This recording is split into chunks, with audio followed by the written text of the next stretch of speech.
రెండింటినీ సమానంగా తీసుకోవడం చాలా అవసరం అని చెప్పాడు కృష్ణ పరమాత్మ భగవద్గీత సాంఖ్యయోగంలో ద్వితీయ అధ్యాయంలో.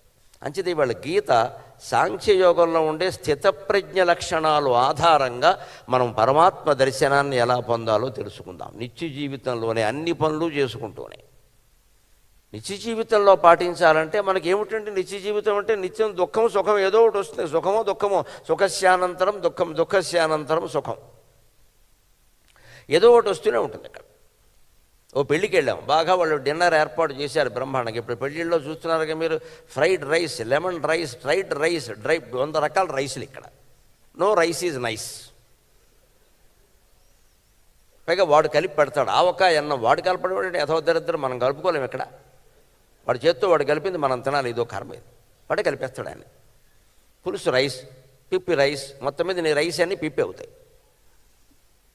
ఇన్ని పెడతారు, ఎవడో తినడం. మళ్ళీ ఇంటికి వెళ్ళి తినాలి. అక్కడ అవి సైన్స్గా ఏవో తినకుండా తింటాం మనం ఆశపడి. ఇంటికి వచ్చాం అంతే, ఇక మొదలైంది from bathroom to bedroom runs. ఏమిటో అనుకుంటూనే ఉన్నాను తిన్నాం. ఇదే చాపల్యం. పెళ్ళికి వెళ్ళడం సుఖం, ఇది తెచ్చిపెట్టుకోవడం దుఃఖం. ఈ రెండు కలిసే ఉంటాయి. వివేకానందుడు చెబుతాడు, దుఃఖం ఎప్పుడు సుఖం ఎప్పుడు దుఃఖం అనే కిరీటాన్ని పెట్టుకుని వస్తుంది. నువ్వు ఒక మనిషికి ఒక మహారాజు లాంటి వ్యక్తికి నువ్వు స్వాగతం చెప్పినప్పుడు ఆయన కిరీటం లేకుండా రమ్మంటే రాడు. మహారాజు అంటే కిరీటంతో ఉంటాడు. నువ్వు స్వాగతం చెప్పడానికి సిద్ధంగా ఉండు. మీరు ఎలా రావాలి అలా రావాలంటే వారు రారు, వారి పద్ధతిలో వారు వస్తారు. అంచేది వివేకానందుడు చెబుతారు, సుఖం ఎప్పుడు దుఃఖం అనే కిరీటాన్ని పెట్టుకుని వస్తుందిట. నువ్వు సుఖానికి స్వాగతం చెబుతున్నావంటే దుఃఖానికి కూడా స్వాగతం చెబుతున్నట్టు లెక్క, భరించు అంతే. అది సుఖంలో పైకి కనపడుతుంది, తర్వాత దుఃఖమే. ఇక్కడ బ్రహ్మచారులను చూస్తే నాకు ఆశ్చర్యంగా ఉంటుంది.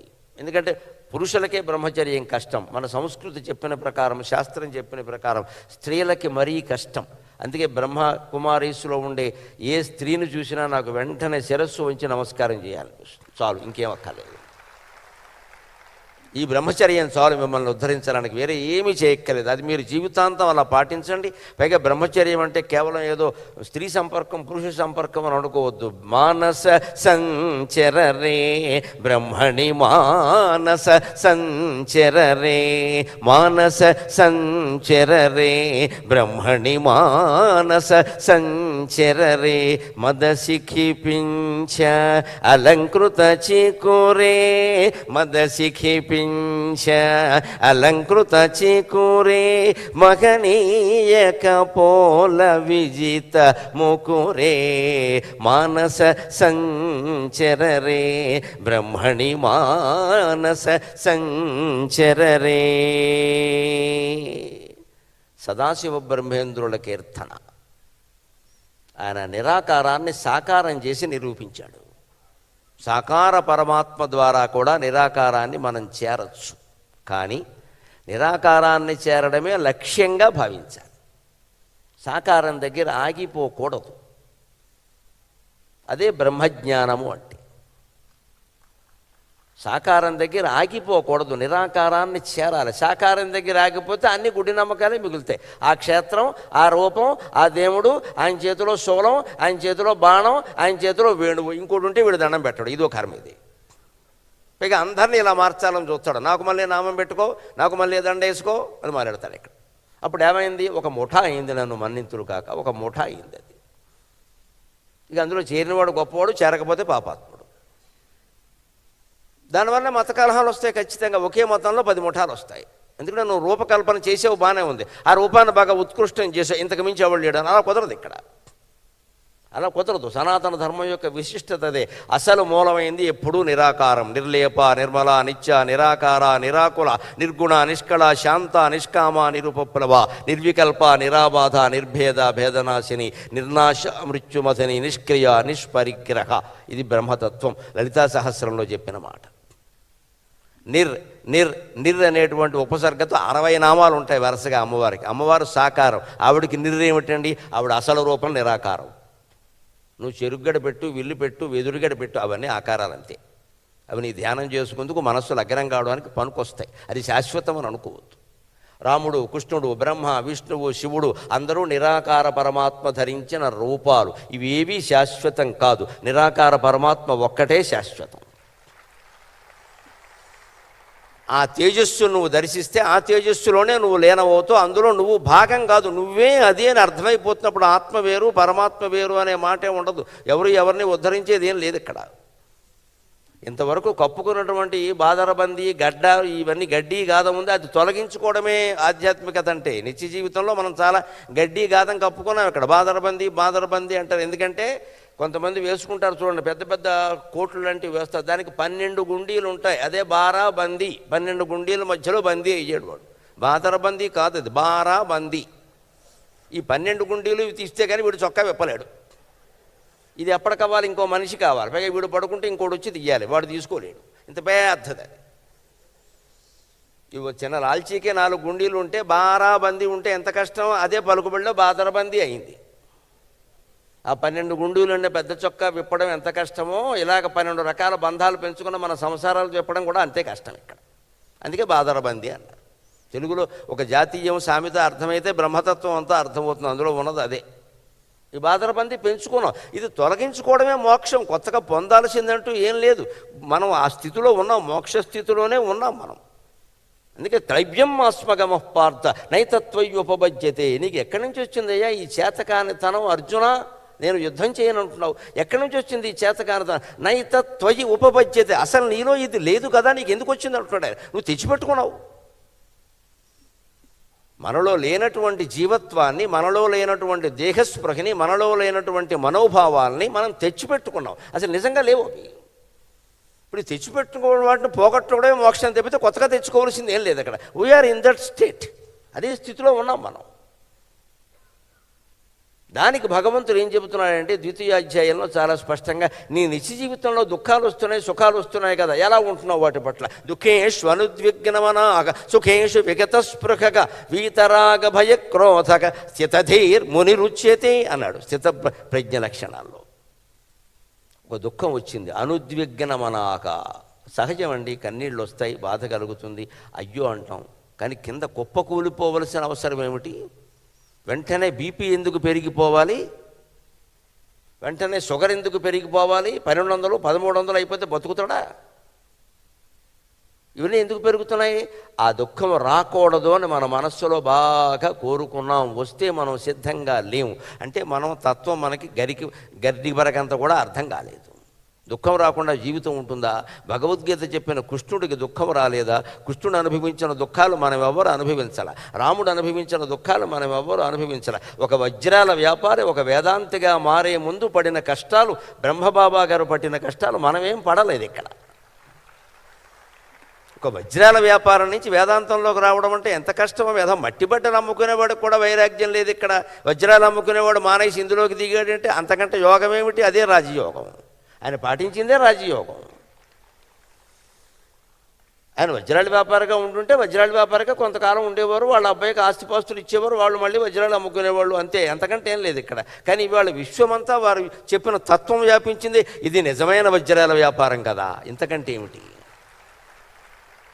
ఇందులో పైగా వారు వజ్రాల వ్యాపారం చేయలే, ఈ బోధన ద్వారా వజ్రాన్ని దానం చేశారు. మనందరికీ గుండెల్లో ఒక వజ్రాన్ని ఇచ్చారు. వారు వ్యాపారం చేయలేదు, దానం చేశారు. ఆ దానం చేసే స్థితినే రాముడైనా కృష్ణుడైనా ఎవరైనా బోధించారు. అందుకే రామాయణం కానీ భారతం కానీ ఊరికి పారాయణలు చేయడం కాదు, అందులో ఉన్నది ఆచరించాలి. కృష్ణుడు పడిన కష్టాలు ఎవడో పడలే. జైల్లో పుట్టాడండి, ఎంత దురదృష్టం. మనం ఎవరం జైల్లో పుట్టలే, శుభ్రం కార్పొరేట్ ఆసుపత్రిలో పుట్టాం, తెల్లటి పక్క మీద. అంత దురదృష్టం మనకేం లేదే. పైగా పుట్టగానే మేనమామ, సొంత మేనమామ ఒక మేనల్లుడి మీద 32 హత్యా ప్రయత్నాలు చేశాడమ్మా. మన మేనమామలు అంత దుర్మార్గులు కాదు, ఎంత అదృష్టవంతులు మనం. మేనమామ చంపేదలుచుకుంటే ఏ మేనల్లుడైనా బతుకుతాడా? ఆయన మీద జరిగిన హత్యా ప్రయత్నాలు ఇంకెవరి మీద జరగలేదండి. అవన్నీ తట్టుకున్నాడు ఆయన. తర్వాత వచ్చి ఆ మేనమామను వేసి పారేశాడు. మేనమామ అంటే అలాగా, వాడు దుర్మార్గుడు అంతే లెక్క. మనం ఇవన్నీ గ్రహించడం మానేసి నమ్మకం ఏం పెంచుకున్నాం? కృష్ణుడు రోహిణి నక్షత్రంలో పుట్టాడు, రోహిణిలో పుడితే మేనమావ గండం. ఎవడు చెప్పాడో తెలియదు. ఇదేమిటిది? అందుకని రోహిణిలో ఎవరైనా పుడితే ఆడపిల్ల కానీ మగపిల్లడు కానీ మేనమావకి చెప్పకుండా దాచేస్తారు. ఆ విషయం చెప్పకుండా దాచేస్తే గండం కాదా? ఇదేం అజ్ఞానం, భయంకరమైన అజ్ఞానం. నువ్వు ఏ నక్షత్రంలో పుట్టినా మేనమామ మేనల్లుడు ఈ భేదాలు ఏమీ లేకుండా ధర్మాన్ని సమర్థించు, అధర్మాన్ని వ్యతిరేకించు. ఇదే భగవద్గీత. దానికోసం యుద్ధం చేస్తే చెయ్యి, లేదు ఉద్యమం చేస్తే చెయ్యి, ఏం చేసినా చెయ్యి. ఏమీ కాకపోతే ఇంట్లో కూర్చుని ధ్యానమేనా చెయ్యి. ధర్మస్య జయోస్తు అధర్మస్య నాశోస్తు అని ధ్యానం చేయి. ఆ ధ్యానమే మొత్తం అన్ని లక్ష్యాలు సాధిస్తుంది. అందుకని దుఃఖం వచ్చింది. అనుద్విగ్నమనాక, అంత ఉద్విగ్నత చెందకుండా ఉండలేమా అండి? ఆలోచిద్దాం. చెప్పినంత తేలిక కాకపోవచ్చు, కానీ ఉండొచ్చు. మమకారం పెంచుకోకుండా ఉంటే సాధ్యం అవుతుంది. అంటే ఏం చేయాలి? సుఖేషు విగత స్పృహగా, పక్కనే చెప్పాడు. సుఖం వచ్చినప్పుడు కూడా దాని మీద ఎక్కువ దృష్టి పెట్టి పొంగిపోకుండా ఉండు. ఇందాక అనుకున్న పెళ్లి జరిగింది, లేకపోతే మనకేదో ప్రమోషన్ వచ్చింది, మనకేదో కొన్ని లక్షల వ్యాపారంలో కలిసి వచ్చే, అప్పుడు కూడా అంత బాగా పొంగిపోక. Take it easy. మనం ఎవరికైనా చూడండి, ఏదైనా బాధ కలిగినప్పుడు ఏం చెబుతాం? Take it easy, take it easy అంటాం. ఎవడైనా మన దగ్గర నాకు ₹1,00,00,000 లాటరీ వచ్చిందనగానే ఈ మాట అన్నాను, take it easy, take it easy. అది పోతుంది, జాగ్రత్త అని చెప్పండి. వాడికి నచ్చదు ఆ మాట, అయినా చెప్పాలి. అదే వేదాంతం. శుభవార్తలు ఎవరైనా చెబితే take it easy, take it easy. నాకు భారతరత్న బిరుదం ఇచ్చారు, take it easy, take it easy అని చెప్పండి. పొంగిపోక. ఇక్కడ నీకు రైల్లో ఫ్రీ ఇస్తారు, అంతకంటే ఏం లేదు. నువ్వు భారతరత్న అయినా మీ ఆవిడ ఇదివరకు పెట్టే అన్నమే పెడుతుంది, కానీ కొత్త అన్నం ఏం పెట్టదు. ఫ్రైడ్ రైస్ పెట్టదు, అదే అన్నం పెడుతుంది. నేను భారతరత్న కదంటే అయితే వండుకో అని చెబుతుంది ఆవిడ. భారతరత్న ఉంటే ఇంకా బాగుంటుంది, వండుకో అంటుంది. చావాలి ఇప్పుడు ఇక్కడ. ఎందుకు వచ్చింది ఇది? దే సుఖేషు విగత స్పృహ. ఎంత పెద్ద సన్మానం జరిగినా, ఎంత గౌరవం జరిగినా, ఎన్ని బిరుదులు రాని, ఊరికే అలా విని ఊరుకో, వదిలేసి. ఏదో చేసేవాళ్ళు చేసుకుంటారు, దండలు వేసేవాళ్ళు వేసుకుంటారు, సన్మానాలు చేసేవాళ్ళు చేస్తారు, అయిపోయింది. ఇంటికి వెళ్ళిపో. జరుగుతున్నంతసేపు నమశివాయ నమశివాయ నమశివాయ, అదే ధ్యానం. ఇది శివుడికి జరుగుతున్న సన్మానం, నాకు కాదు. ఇది ఈ దేహంలో ఉన్నది ఆయన. వదిలిపోయింది. లేకపోతే ఏమవుతుంది? ఒకడికి సన్మానం చేస్తున్నారు వేదిక మీద, దండలు వేస్తున్నారు, చాలా దండలు ఇచ్చారు, 30-40 దండలు ఇచ్చారు. అయినా వాడు మొహంలో ఎక్కడ కాంతి కనబడ్డంలా, చిరునవ్వు కనబడ్డంలా. వీడియో తీసేవాడు కూడా ఆశ్చర్యపోతున్నాడు, ఎక్కడా నవ్వు లేదు ఏమిటి అని. ఒకడు పక్కకి వెళ్ళి అడిగాడు, సార్ కెమెరా వాడు చెప్తున్నాడు సార్, కొంచెం నవ్వండి సార్, కొంచెం నవ్వండి సార్ అంటే వాడు అన్నట్టు 100 దండలకు డబ్బులు ఇచ్చావు, 52 పడ్డాయి అన్నట్టు. వాడు ఎక్కడ నవ్వమంట? 100 దండలకు డబ్బులు ఇచ్చాం, ప్రతి దండ ₹25. ఎవడు ఖర్చు పెడతాడు? 52 పడ్డాయి, మిగిలిన 48 ఏమయ్యాయి అని అడిగాడు. అంటే ఈ సన్మానం కావాలని చేయించిన దండలకి డబ్బులు కూడా ఇచ్చాడు. మనం సుఖాలు కాదండి, దుఃఖాలు కూడా కావాలని తెచ్చుకుంటున్నాం. పిల్లలకి ఇక్కడ చదువు ఉంది, హైదరాబాద్లో చదువు లేదు, అమెరికా. పోనీ ఏమన్నా MBBS ఏం కాదండి, డిగ్రీ అమెరికా. ఎందుకంటే మావాడు అమెరికాలో చదివాడు అని చెప్పుకోవాలి. అక్కడి నుంచి వెళ్ళిన తర్వాత ఏమిటో పిల్లలు దూరం అయిపోయారు. నువ్వు తెచ్చిపెట్టుకున్నావు, ఎవడు దూరం చేసుకోమన్నాడు? వాడిని వెళ్ళొద్దని చెప్పచ్చు కదా. ఇవాళ పిల్లలు మేము విదేశాలు వెళ్ళము అంటే తల్లిదండ్రులు పంపిస్తున్నారమ్మా, నన్ను మన్నింతులు కాక పచ్చి వాస్తవం చెబుతున్నాను. తల్లిదండ్రులు పంపిస్తున్నాను. ఎందుకంటే మేనళ్ళు వెళ్ళాడు, తోడేళ్ళు వెళ్ళాడు, నువ్వు వెళ్ళకపోతే నేను 10 మందిలో తలెత్తుకోవాలి, నువ్వు వెళ్ళు అని ఎడ్యుకేషన్ లోన్ పెట్టి పంపిస్తున్నారు. వాడు బతుకు పాడైపోతుంది అక్కడ. ఎడ్యుకేషన్ లోన్ వాడు ఎలా కట్టుకోవాలి? ఆ పాటి చదువు నీకు ఉభయ తెలుగు రాష్ట్రాల్లో ఎక్కడా లేదా? నువ్వు చదివే బోర్డు చదువుకి అమెరికాను ఆస్ట్రేలియా కావాలా? ఉద్యోగానికి అమెరికా, చదువుకి అమెరికా. మళ్ళీ వాళ్ళు దూరం అయ్యారని దుఃఖం. నువ్వు తెచ్చిపెట్టుకున్నదే కదా. ఎవరు పంపమన్నారు అంత దూరం? మనం తెచ్చిపెట్టుకుంటున్నాం. సుఖాన్ని దండలు ఇచ్చి సన్మానం సభ పెట్టుకున్నట్టే మన పిల్లల్ని అక్కడికి ఇక్కడికి పంపించి చివరికి ఏం చేసాం? మనం చాలా తెలివైన వాళ్ళం. కొడుకుల్ని విదేశాలు పంపించాం, కుక్కల్ని ఇంటికి తెచ్చుకున్నాం. ఎంత గొప్ప వాళ్ళమో! విదేశాల్లో ఉండే కుక్కలు మన ఇళ్లలో ఉన్నాయి, మన ఇంట్లో ఉండే కొడుకులు విదేశాల్లో ఉన్నారు. వాళ్ళు బాగుపడుతున్నారు అక్కడ. మనం కుక్కలు కుక్కలు ఉంటే ఏం చేయాలో అన్నీ తెలుసు ఎక్కువ. ఈ కుక్కను పెంచుకోవడం, దానికి భర్తకి కానీ భార్యకి కానీ పిల్లలకు కానీ ఎవరికి చేయనంత సేవ చేస్తున్నారు. అది ఎంత అదృష్టవంతురాలు.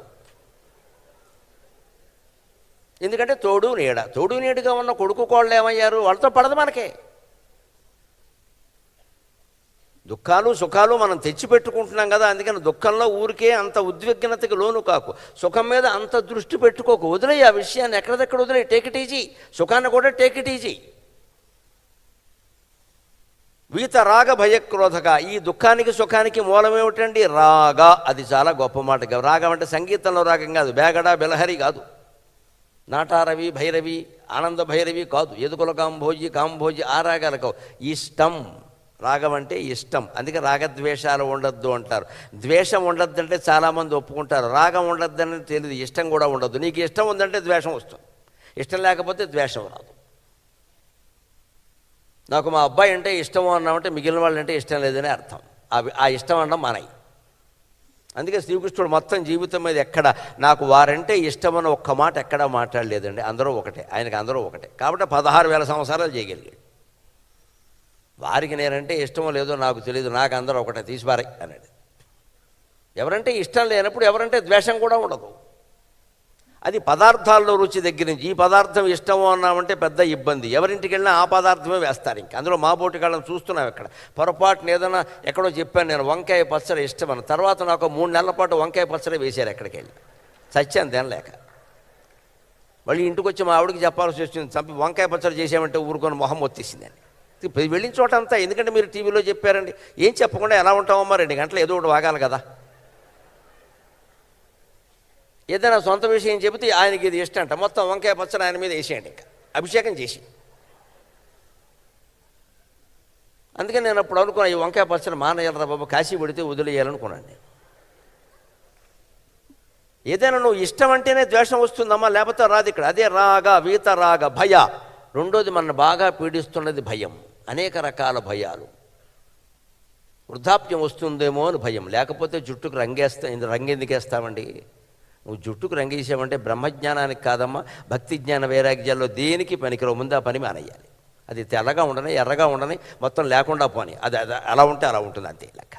ఎందుకు వేయాలి అంటే ఇంకా మనం ఏదో అందంగా కనిపించాలని, నల్లగా జుట్టు ఉండాలని మనం ప్రయత్నం చేస్తున్నాం ఇక్కడ. ఇంక ప్రయత్నం, ఇంక బ్రహ్మజ్ఞానం ఎందుకు వస్తుందండి అజ్ఞానంలో ఉంటే మనం. ఇక్కడ మేకప్కి సంబంధించిన ఏదైనా ఒక డబ్బా, ఒక సీసా మన ఇంట్లో ఉందంటే బ్రహ్మజ్ఞానం మనకి ఈ జన్మకు కాదు 10 జన్మలకు కూడా రాదు. మేకప్ అంటే ఒకటే లెక్క, బుర్రకు రంగేయడమును బుగ్గకి రంగేయడం కాదండి. మేకప్ కొత్త నిర్వచనం చెబుతాను, దయచేసి ఆలోచించండి. You should make your self up, that is called makeup. That is called makeup. నిన్ను నువ్వు ఏమైనా నిన్నటికంటే ఇవాళ ఎదిగేలా చేసుకున్నావా? You should make your self up. నిన్న ఏడిచిన దానికి ఇవాళ ఏడవకుండా ఉన్నావా? నిన్న పొంగిపోయిన దానికి ఇవాళ పొంగిపోకుండా ఉన్నావా? నిన్నటికంటే స్థితప్రజ్ఞతో ఉన్నావా? అయితే నువ్వు మేకప్ వేసుకున్నట్టే లెక్క. నువ్వు ఏ మేకప్ వేయక్కర్లేదు ఇక్కడ. వీత రాగ భయ, ఈ భయం ఎందుకని? మేకప్ ఎందుకు వేస్తాం మనం? ముసల్తనం వస్తుంది, ఎలాగో వస్తుంది, నువ్వు వేసినా వస్తుంది. రాని ఏమైంది? ఒక యువకుడు నేను యువకుడిని అని చెప్పడానికి గర్వించినట్టే ఓ 80 ఏళ్ళ వాడు ఐఎమ్ ఓల్డ్ అని చెప్పుకోవడానికి గర్వించాలి ఖచ్చితంగా. అందులో ఇబ్బంది ఏముంది? ఎవరన్నా ఆంటీ అంటారేమో, అన్నీవమ్మా ఆంటీ అంటే ఇబ్బంది ఏముంది? యాంటీ అంటే ఇబ్బంది. కానీ 50 ఏళ్ళు దాటినా సరే ఇంకా అసలు పిల్లల గురించి చెప్పరు. ఎందుకంటే మనం ఇంకా యంగ్ అనుకోవాలి. అనుకుంటే ఏం చేస్తావు ఇప్పుడు నువ్వు? ఆంటీ అనుకుంటే నష్టం ఏంటి? ఆంటీ కాకపోతే మా అమ్మ అంటారు, పలుకు, ఏం పోయింది? అదో పదవి. ఇదే భయం, ముసలితనం వస్తుందని భయం. అన్నిటికంటే డబ్బు పోతుందేమో అని భయం, అందం పోతుందేమో అని భయం, ఎవరితో మనం అనుబంధం పెంచుకున్నామో వారు మన ఏమన్నా ఇబ్బంది పడతారేమో అని భయం, అనుకూలంగా ఉండరేమో అని భయం. అనుబంధం పెంచుకోకుండా ఉంటే ఈ గొడవ లేదు కదా మిత్రమా. ఎవరితోనూ ఏ అనుబంధము పెంచుకోకుండా ఉంటే ఈ గొడవ లేదు కదా. సుగ్రీవుడు రామాయణంలో చెబుతాడు ఒక మాట, రాముడికే చెబుతాడు, స్మృత్వా వియోగజం దుఃఖం త్యజస్నేహం ప్రియేజనే అతిస్నేహ పరిష్వంగాత్ వర్తికి ఆర్ద్రాపి దక్ష్యతే అంటాడు. గొప్ప ఉపమానం చెబుతాడు వాల్మీకి అక్కడ. ఎప్పుడైనా సరే, ఎంత గొప్ప బంధమైనా సరే, తల్లి అయినా, తండ్రి అయినా, భార్య అయినా, భర్త అయినా, పిల్లలైనా, బంధాలైనా, ధన కనక వస్తు వాహనాలు ఏవైనా విడిచిపెట్టి మనిషి ప్రపంచం నుంచి వెళ్ళిపోక తప్పదు. 70 ఏళ్లకైనా 100 ఏళ్లకైనా తప్పదు. కాబట్టి వాటి మీద ప్రేమ పెంచుకోవడమే మానేయవయ్యా అన్నాడు ఆయన. అవన్నీ ఉంటాయి, ఉండడం గురించి కాదు ఇక్కడ. దాని మీదే దృష్టి పెట్టుకుంటే ఎలాగా? వదిలే, ఆ విషయాన్ని వదిలే. ఇంకా పెట్టుకునే ఆభరణం ఏదో పెట్టుకో. ఇంకా అస్తమాను దానికేసి కంకణం కంకణం అంటే మనకంటే ముందు ఎవడో చూస్తాడు, పట్టుకుపోతాడు. ఊరికే చూస్తున్నాడు ఈయన దీనికేసి అని. కంకణం పట్టుకుపోతే పర్వాలా, చేయి కోసేస్తాడు. నువ్వు దాన్ని చూడకుండా ఉంటే దాని మీద దృష్టి ఉండదు ఇక్కడ. ఎందుకు? ఆ భయం ఎలాగో పోతుంది కదా. అందుకే సుగ్రీవుడే చెబుతాడు రాముడికి, సీతాదేవి గురించి ఊరికే బాధపడుతూ ఉంటే ఎప్పుడైనా ఎవరినైనా విడిచిపెట్టక తప్పదు. కాబట్టి ఓ రామచంద్ర, ముందు నుంచే బంధం పెంచుకోవడం మానేయాలయ్యా అన్నాడు. ఆ బంధం పెంచుకోకుండా ఉన్న బ్రహ్మచారిణులు నాకు దేవతల్లా కనపడకపోతే మరేలా కనపడతారండి? ఖచ్చితంగా అదే బంధం, అదే పద్ధతి, అదే దానికి కట్టుబడి ఉండాలి. బంధాలు మీరు వదిలేశారు, వదిలేయండి. లౌకిక బంధాలు, ఏ బంధాలు పెంచుకునేది, ఎవరిని దగ్గర జారనీయద్దు. ఎక్కువ మీరు మాట్లాడద్దు, వారిని మాట్లాడనివ్వద్దు, అంతే. స్మృత్వా వియోగజం దుఃఖం త్యజస్నేహం ప్రియేజనే. నీకు ఎంత ఇష్టమైన మనిషి మీదైనా, ఎంత ఇష్టమైన సంస్థ మీదైనా, ఎంత ఇష్టమైన వస్తువు మీదైనా నువ్వు పెంచుకున్న బంధం వదులుకుందుకు సిద్ధంగా ఉండు, తప్పదు. అది సాధ్యం కాదని చెప్పొద్దు. దానికి ఇంకో ఉదాహరణ చెబుతాడు. ఇందాక మనం జ్యోతి ప్రజ్వలన చేశాం కదా, ఒత్తి వెలక్కపోతే ఏం చేస్తాం? కొంచెం ముందుకు తోస్తాం. నేను ఎక్కడో విశ్వవిద్యాలయంలో మాట్లాడుతుంటే ఇలాగే జ్యోతి ప్రజ్వలన చేయించారు. ఆ ఒత్తి ఎంతకీ వెలగట్లా. నేను అన్నా ఒత్తి నలపండి వెలుగుతుందన్నా. నేను నలిపాడు. అప్పుడు అన్నా వీసీ గారికి చెప్పా, ఒత్తి నలిపితే కానీ మీ ఉద్యోగులు ఎవరూ పనిచేయరు కదా, దీపం కూడా అంతే అన్నా.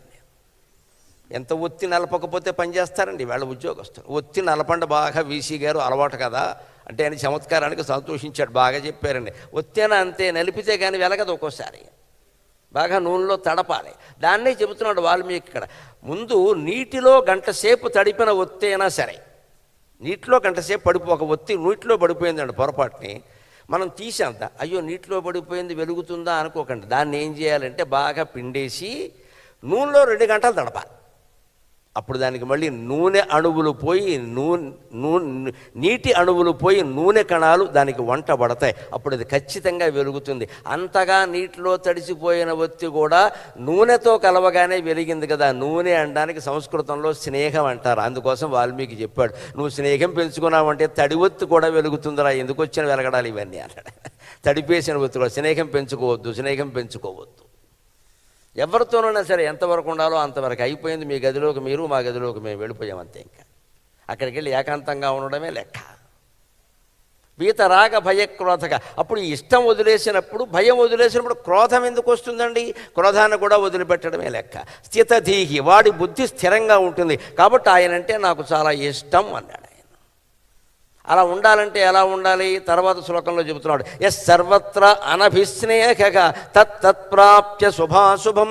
ఎస్ సర్వత్ర అనభిస్నేహక తత్ప్రాప్య శుభాశుభం. నాభినందతి నద్వేష్టి తస్య ప్రజ్ఞా ప్రతిష్ఠిత.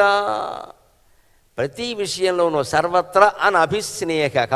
స్నేహము అంటే ఇందాక చెప్పుకున్నా ఒక బంధం ఏర్పరచుకోవడం. అభిస్నేహము అంటే ఇంకా బంధం బాగా ఆమోదం రాసేసుకోవడం మొత్తం వారికి వీరికినే. నువ్వు లేనిదే నేను ఉండలేను, నువ్వు వస్తేనే నేను వస్తా, లేకపోతే నేను రాను. ఇంకెందుకు బ్రహ్మజ్ఞానం పని లేక? ఇంకా జ్ఞానం ఎలా వస్తుంది? వైరాగ్యం ఎలా వస్తుంది?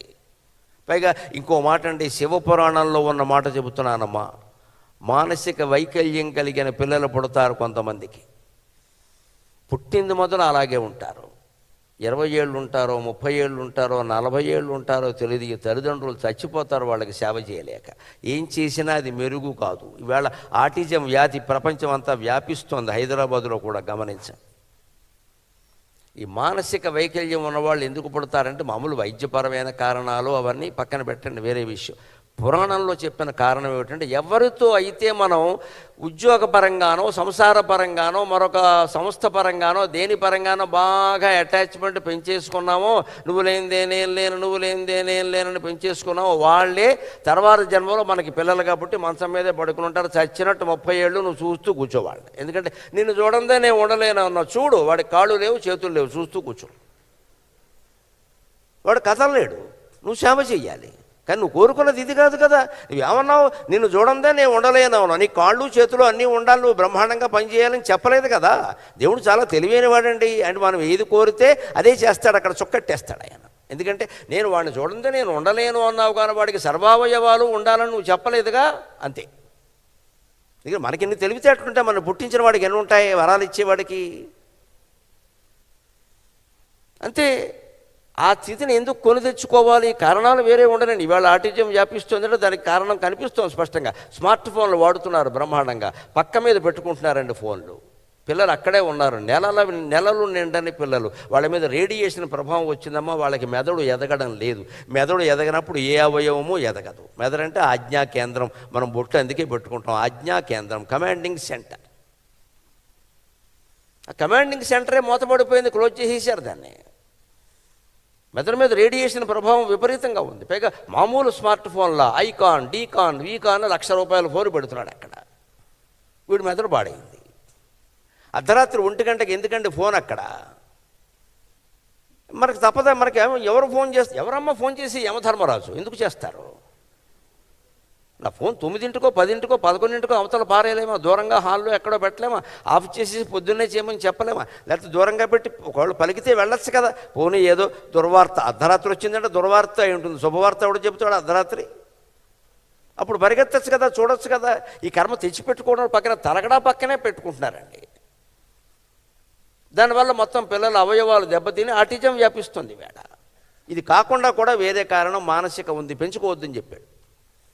అందుకే సర్వత్రా అనభిస్నేహక, మన జీవితంలో మనం చేసే పని ఏదైనా వ్యవసాయం, వ్యాపారం, ఉద్యోగం, సంసారం, ఇలాగే సభలో మాట్లాడడం, వినడం, ఎక్కడో భోజనం చేయడం, ఏదైనా సరే అనభిస్నేహక, దాంతో ఎక్కువ పట్టుదల మమకారం పెంచుకోవద్దు. తత్తత్ప్రాప్య శుభ అశుభం, అది శుభం కావచ్చు అశుభం కావచ్చు, ఏదైనా సరే శుభమైనా సరే ఊరికే పొంగిపోయి పార్టీలు ఇవ్వద్దు. ఇవాళ పిల్లల పుట్టినరోజుకి 10 లక్షలు ఖర్చు పెట్టి పార్టీ ఇస్తున్నారు. వాడు పుట్టాడో ఏమైందో వాడికే తెలియదు, వీళ్ళకి ఎందుకంటే పార్టీ పని లేక. వాడు ఉయ్యాల్లో ఉన్నాడు, తల్లి ఎత్తుకుంటే బాగుండని వాడు చూస్తున్నాడు. ఈ తల్లి ఎత్తుకోవడం మానేసి పట్టుచీరడు కొట్టుకుని అందరి దగ్గరికి మీరు వచ్చారా, మీరు వచ్చారా, మీరు వచ్చారా, వారు ఎందుకు రాలేదు, వారు ఎందుకు వస్తారు మన ఇంటికి, పిల్లడు ఇక్కడ పోయాడు, ఇక్కడ ఉన్నవాడు. మన డబ్బులు ఉన్నాయని మనం చెప్పుకోవడం కోసం పిల్లలకి పుట్టినరోజు పార్టీలు చేస్తున్నాం, కానీ లేకపోతే చేయాల్సిన అవసరం ఏం లేదండి. వాడికి తెలియదు, అది పుట్టినరోజో పెళ్లి రోజో వాడికి తెలియదు. నువ్వెందుకు చేస్తావు పని లేక, నీ స్వార్థం కోసం చేస్తున్నావు ఇక్కడ. పైగా తర్వాత ఆ పిల్లలు మనకి కలిసి రాకుండా పోయేసరికి, చిన్నప్పుడు వీడు పుట్టినరోజుకి 10 లక్షలు ఖర్చు పెట్టాను, ఈవేళ తల్లిని పట్టించుకోడు. నువ్వు ఆ వేళ వాడిని పట్టించుకున్నావా, తల్లి నమస్కారం. వాడిని ఉయ్యాల్లో పెట్టి నువ్వు ఊరంతా తిరిగావు ఇక్కడ, దాన్ని ఫేస్బుక్లో పెట్టావు, ఫోటోలు తీసావు, వీడియోలు తీసావు, నీకు లైకులు రావాలి, బొట్టన వేలు చిటికిన వేలని చూసావు, పిల్లలను చూడలేదు ఇక్కడ. వాడు గుక్కడు పాల కోసం ఏడిచాడు, వాడు ఈ తల్లి పాలివదాయ. ఇదే నిత్య జీవితంలో భగవద్గీత, ఆధ్యాత్మికతను ఆచరించండి. ఎందుకు అంత చేయాలి? పైగా దీనికి అప్పులు, ఇంత డబ్బు లేదు అప్పులు చేయడం దీనికి. అంచేది ఎక్కడ శుభ అశుభం, అలాగే అశుభం వచ్చింది, జరగకూడదు ఏదో జరిగింది, దానికి చేయవలసింది ఏదో చేయండి, అయిపోయింది. అంత్యక్రియలు చేయాలి, బాగుంది, 10 రోజులు ఏదో కర్మకాండ చేసేయండి, అయిపోయింది. ఇంక దాని గురించి ఎవరు వ్యాఖ్యానించదు ఇక్కడ. దాన్ని ఇంకా మనసుకు పట్టించుకోబాడు. ఏంటి నేను ఉండలేకపోతున్నానంటే, ఏమిటో తోచడం లేదంటే ఆయనతో బాగా పెంచేసుకున్నావు నువ్వు ఇక్కడ. ఆ పెంచుకోవడమే తప్పు. ఆయన లేకపోయినా మనం ఉండాలి, వారు లేకపోయినా మనం ఉండాలి, వారు ఉన్నా ఉండాలి. ఉన్నంతకాలం మానవ సంబంధాలు ఎలా ఉంటాయంటే విచిత్రంగా, ఉన్నంతకాలం వాళ్ళతో పడక ఏడుస్తారు, పోయేసరికి మాత్రం వెళ్ళిపోయాడు వెళ్ళిపోయాడు వెళ్ళిపోయాడు, నువ్వేగా వెళ్ళగొట్టేసింది. ఉన్నంతకాలం ఎలా ఏడుస్తారు, పోతే అలా ఏడుస్తారు. చాలా విచిత్రం అండి. ఏ మానవ సంబంధాన్ని నమ్మడానికి వీల్లేదమ్మా. మాధవ సంబంధం ఒక్కటే శాశ్వతం, ఖచ్చితంగా పరబ్రహ్మతో మనకు ఉండే సంబంధం.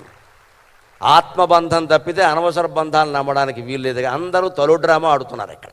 నాకు మొహమాటం లేకుండా మాట్లాడడమే అలవాటు. అందరూ తొలి డ్రామా ఆడతారు. భార్యో డ్రామా, భర్తో డ్రామా, పిల్లలు అంతకంటే పెద్ద డ్రామా, ఊళ్ళో వాళ్ళు అంతకంటే గొప్ప డ్రామా. వీడెప్పుడు మనతో వచ్చేవాళ్ళు లేడు, మనతో ఉండేవాళ్ళు లేడు ఇక్కడ.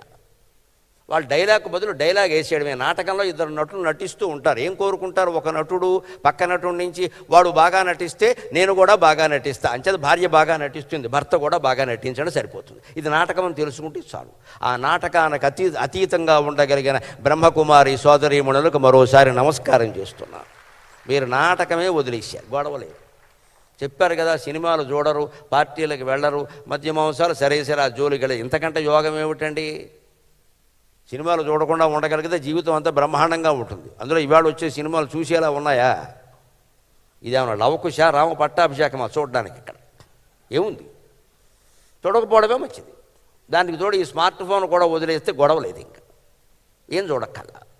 వాడితో మొదలెట్టామనుకోండి, వాట్సాప్ అని అడ్డమైన విషయాలు నాకు పంపి, దీని మీద మీ స్పందన, ప్రతి దాని మీద మనం స్పందించాలి. ఎక్కడ పనేం లేదా? ఇదేమన్నా బ్రహ్మజ్ఞానమా, వేదాంతమా, వైరాగ్యమా? ఏమిటట?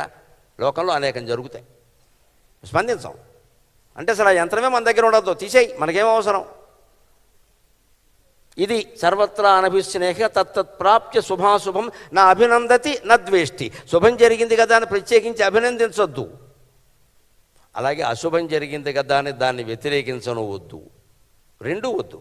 తస్య ప్రజ్ఞ ప్రతిష్ఠిత, ఇది స్థిత ప్రజ్ఞ లక్షణం. అంటే అతని ప్రజ్ఞ, ఆమె ప్రజ్ఞ సుస్థిరంగా, ప్రతిష్ఠిత అంటే ప్రతిష్ఠ చేయబడింది. మామూలుగా మనం ఇంట్లో దేవుడు బొమ్మ పెట్టుకున్నాం అనుకోండి, ఓసారి దాన్ని అక్కడ బాగులేదంటే తీసి ఇంకో చోట పెడతాం. లేకపోతే ఇంటికి ఎవరైనా వస్తే మనకు కావాల్సిన ఈ బొమ్మ బాగుంది నాకు కావాలి అంటే ఇచ్చేస్తాం.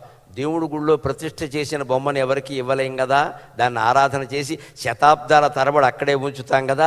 తస్య ప్రజ్ఞ ప్రతిష్ఠిత, నీలో ఉండే స్థిత ప్రజ్ఞని దేవుడి గుళ్ళో విగ్రహాన్ని ప్రతిష్ఠించినట్టుగా ప్రతిష్ఠించు, దాన్ని ఇంకా కదలని ఇక అక్కడి నుంచి ఆ ప్రజ్ఞలోనే నువ్వు ఉండు. ఈ మాట ఈ అధ్యాయంలో 5-6 సార్లు వాడతాడు పరమాత్మ. తస్య ప్రజ్ఞ ప్రతిష్ఠిత, తస్య ప్రజ్ఞ ప్రతిష్ఠిత. ఇలా ఇంద్రియాల నుంచి మనం ఇంద్రియాలను నిగ్రహించుకోవడం ఎలాగా తర్వాత శ్లోకంలో చెబుతున్నాడు. విషయా వినివర్తంతే నిరాహారస్య దేహినక, విషయా వినివర్తంతే నిరాహారస్య దేహినక రసవర్జ్యం రసోప్యస్య పరం దృష్ట్వా నివర్తతే. ధ్యానం ఎంతో కాలంగా చేస్తున్న వాళ్ళకు కూడా పరబ్రహ్మ సాక్షాత్కారం ఎందుకు కాదో, ఎలా అయితే అవుతుందో చెబుతున్నాడు. చాలా కీలకమైన మాట ఇది. విషయా వినివర్తంతే నిరాహారస్య దేహినక. మన సంస్కృతిలో ఉపవాసాలు ఉంటాయి, అవి చాలా గొప్పవి. ఇవాళ డైటింగ్ అనే పేరు మీద దాన్నే చెబుతున్నారు ఇక్కడ. ఏకాదశి ఉపవాసం నెలకు 2 సార్లు తప్పదు. ఉపవాసం అంటే కటిక ఉపవాసం చేయడము తప్పే. అలాగని అన్నానికి బదులు పిండి, అట్టిపళ్ళు, ప్రసాదాలు లాగించేయడము తప్పే. ఎక్కువ తినడమో తప్పే, అసలు తినకపోవడం తప్పే. ఉపవాసం చేస్తే ఖచ్చితంగా అల్పాహారం తీసుకునే టైంకి అది మానేసాం కాబట్టి 1 గ్లాసు మజ్జిగ తాగాలి.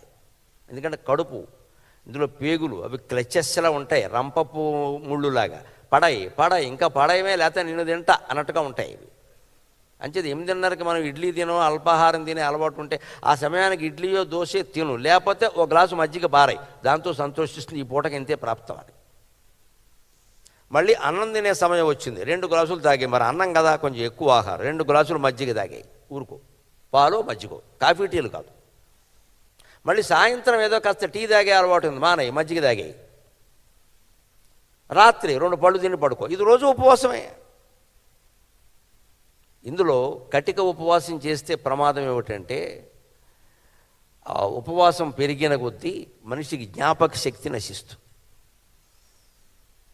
మనకి ఉపవాసాలు ఎక్కువ ఎందుకు చేయమంటారంటే, కటిక ఉపవాసం కాకుండా ఇలా పాలు మజ్జిగో తాగి ఉపవాసాలు చేస్తే క్రమంగా మనస్సులో ఉన్న జ్ఞాపకాలు ఉన్నాయి చూడండి. అక్కడే ఇన్ని లక్షలు దాచా, ఈ బ్యాంక్ లాకర్లో ఇంత బంగారం పెట్టా, ఈ వీడితో నాకు ఈ సంబంధం ఉంది, వాడు నన్ను తిట్టాడు, వీడు నన్ను కొట్టాడు, ఈ భావాలన్నీ మనస్సులో ఉన్నాయి. అవన్నీ క్రమంగా మరుపుకు వచ్చేస్తాయి. ఆ మరుపుకు రావడమే జ్ఞానం. మర్చిపోవాలి, క్రమంగా మర్చిపోవాలి. అన్నం తినడం మానేస్తే జ్ఞాపక శక్తి తగ్గిపోతుంది. అంచేది విద్యార్థులు, యువతులు బాగా తినాలి. 60 ఏళ్ళు దాటినవాడు క్రమంగా తగ్గించాలి. ఎందుకని మనకి ఇంక జ్ఞాపకాలు అవసరం లేదు ఇక్కడ. అందులో సన్యాసి జీవితంలో ఉన్నామంటే జ్ఞాపకాలు వెళ్ళిపోవాలి. ఎప్పుడో 10 ఏళ్ల క్రితం జరిగింది. ఎవరో వచ్చారు, నన్ను గుర్తుపట్టారా మీరు అన్నాడు. నేను గుర్తుపట్టాను, నన్నేం అనుకోకుండా అని చెప్పాలి. ఇంక వీరేదో గుర్తుపట్టడం, వీరికి జ్ఞాపక శక్తి ఎక్కువ, ఈ సర్టిఫికెట్లు మనకు అవసరం లేదు ఇక్కడ. నేను 1000 పద్యాలు ఏకధాటిగా 8 గంటల్లో అప్పగించిన వాడినమ్మా, అందులో సందేహమే లేదు. గిన్నీస్ బుక్ రికార్డు ఉంది అక్కడ, అప్పగించిన వాడిని. కానీ 2018లో అవధానాలు చేయడం మానేశాక ఇప్పటికీ 6 ఏళ్ళు అయిన తర్వాత నేను అవధానాలు పద్యాలు కాదమ్మా, మనుషులను గుర్తుపెట్టుకోవడం కూడా మానేశాను. నేను పెట్టుకోవట్లేదు, వదిలేస్తున్నాను. ఎక్కడికక్కడ వదిలేయాలి. జీవితం మొత్తం బాగుండాలంటే 3 సూత్రాలు పాటించాలి. ఎక్కడ వస్తువు అక్కడే పట్టాలి, ఎప్పటి పని అప్పుడే చేయాలి, ఎక్కడ విషయం అక్కడే వదిలేయాలి. అంతే, వదిలే విషయం. కొంతమంది నన్ను కూడా కలిసినప్పుడు, ఏమండి మనం ఒకసారి కలిసామంటారు. నాకు గుర్తు లేదండి, మీరు ఎవరో చెప్పండి అంతే. ఎందుకంటే ఆయన ఎవరు రైలు ఎక్కించడానికి ఒక సంచి పట్టుకొచ్చుంటున్నారు, ఇప్పుడు ఆయన నేను గుర్తుపెట్టి, మీరా వెంకటరెడ్డి గారు బాగున్నారు, అయ్య బాబాయ్ మీరు రైలు ఎక్కించినట్టుగా ఎవడో ఎక్కించాలి, ఆయన రైలు ఎక్కించడంలో ఏమైనా ఎక్స్పర్ట్ ఏమిటి అని నేను అనాలి. ఆయన ఉద్దేశం అది. అప్పుడు అందరికీ చెప్తాడు, ఆయన నన్ను గుర్తుపెట్టారు, ప్రత్యేకం పలకరించారు. ఇది దరిద్రం, ఇది వదిలేయాలి. ఎందుకు నిన్ను గుర్తుపట్టాలి? నువ్వేమైనా దేవుడువా? నువ్వేమైనా బ్రహ్మజ్ఞానివా? ఎందుకు నిన్ను గుర్తుపట్టాలి? అవసరం ఏంటి? అహంకారం. నేనంత చేశాను, మీకు చేయమని ఎవరు చెప్పారు? మానేసేయి. ఖచ్చితమైన వైరాగ్యం అంటే ఇదే. వాడి నుంచి మనం ఏదో రూపాయి ఆశించామంటే వాడు మన నుంచి 10 రూపాయలు ఆశిస్తాడు. రూపాయే నాకు అక్కల, కాబట్టి 10 రూపాయలు నా నుంచి ఆశించద్దు. నేను మర్చిపోయాను విషయం. వదిలేయాలి ఎక్కడికక్కడ. ఇప్పుడు ఇది కార్యక్రమం ఉందో వచ్చాం అంతే, లెక్క అయిపోయింది అది. దీనిలో 20 ఏళ్ళు గుర్తుపెట్టుకోవాల్సిన పనేం లేదు. రోజు కార్యక్రమాలే. తెల్లారితే జగ్గైపోయి వెళ్ళాలి. అక్కడికి ఎవడొస్తాడు కూడా, వీళ్ళు వస్తారేంటి? నేను ఎక్కడో ఐ ఫోకస్కి వెళ్ళాం, అది అయిపోయింది, ఇవాళ ఇది అయిపోయింది, రేపు అది అయిపోతుంది. ఆ చెప్పిన సారాంశం మిగులుతుందిగా చాలు, దాన్ని ఆచరిస్తే చాలు. మనుషులను గుర్తుపెట్టుకోవడం ముఖ్యం కాదు ఇక్కడ. కులాలు గోత్రాలు మొత్తం మనకెందుకండి?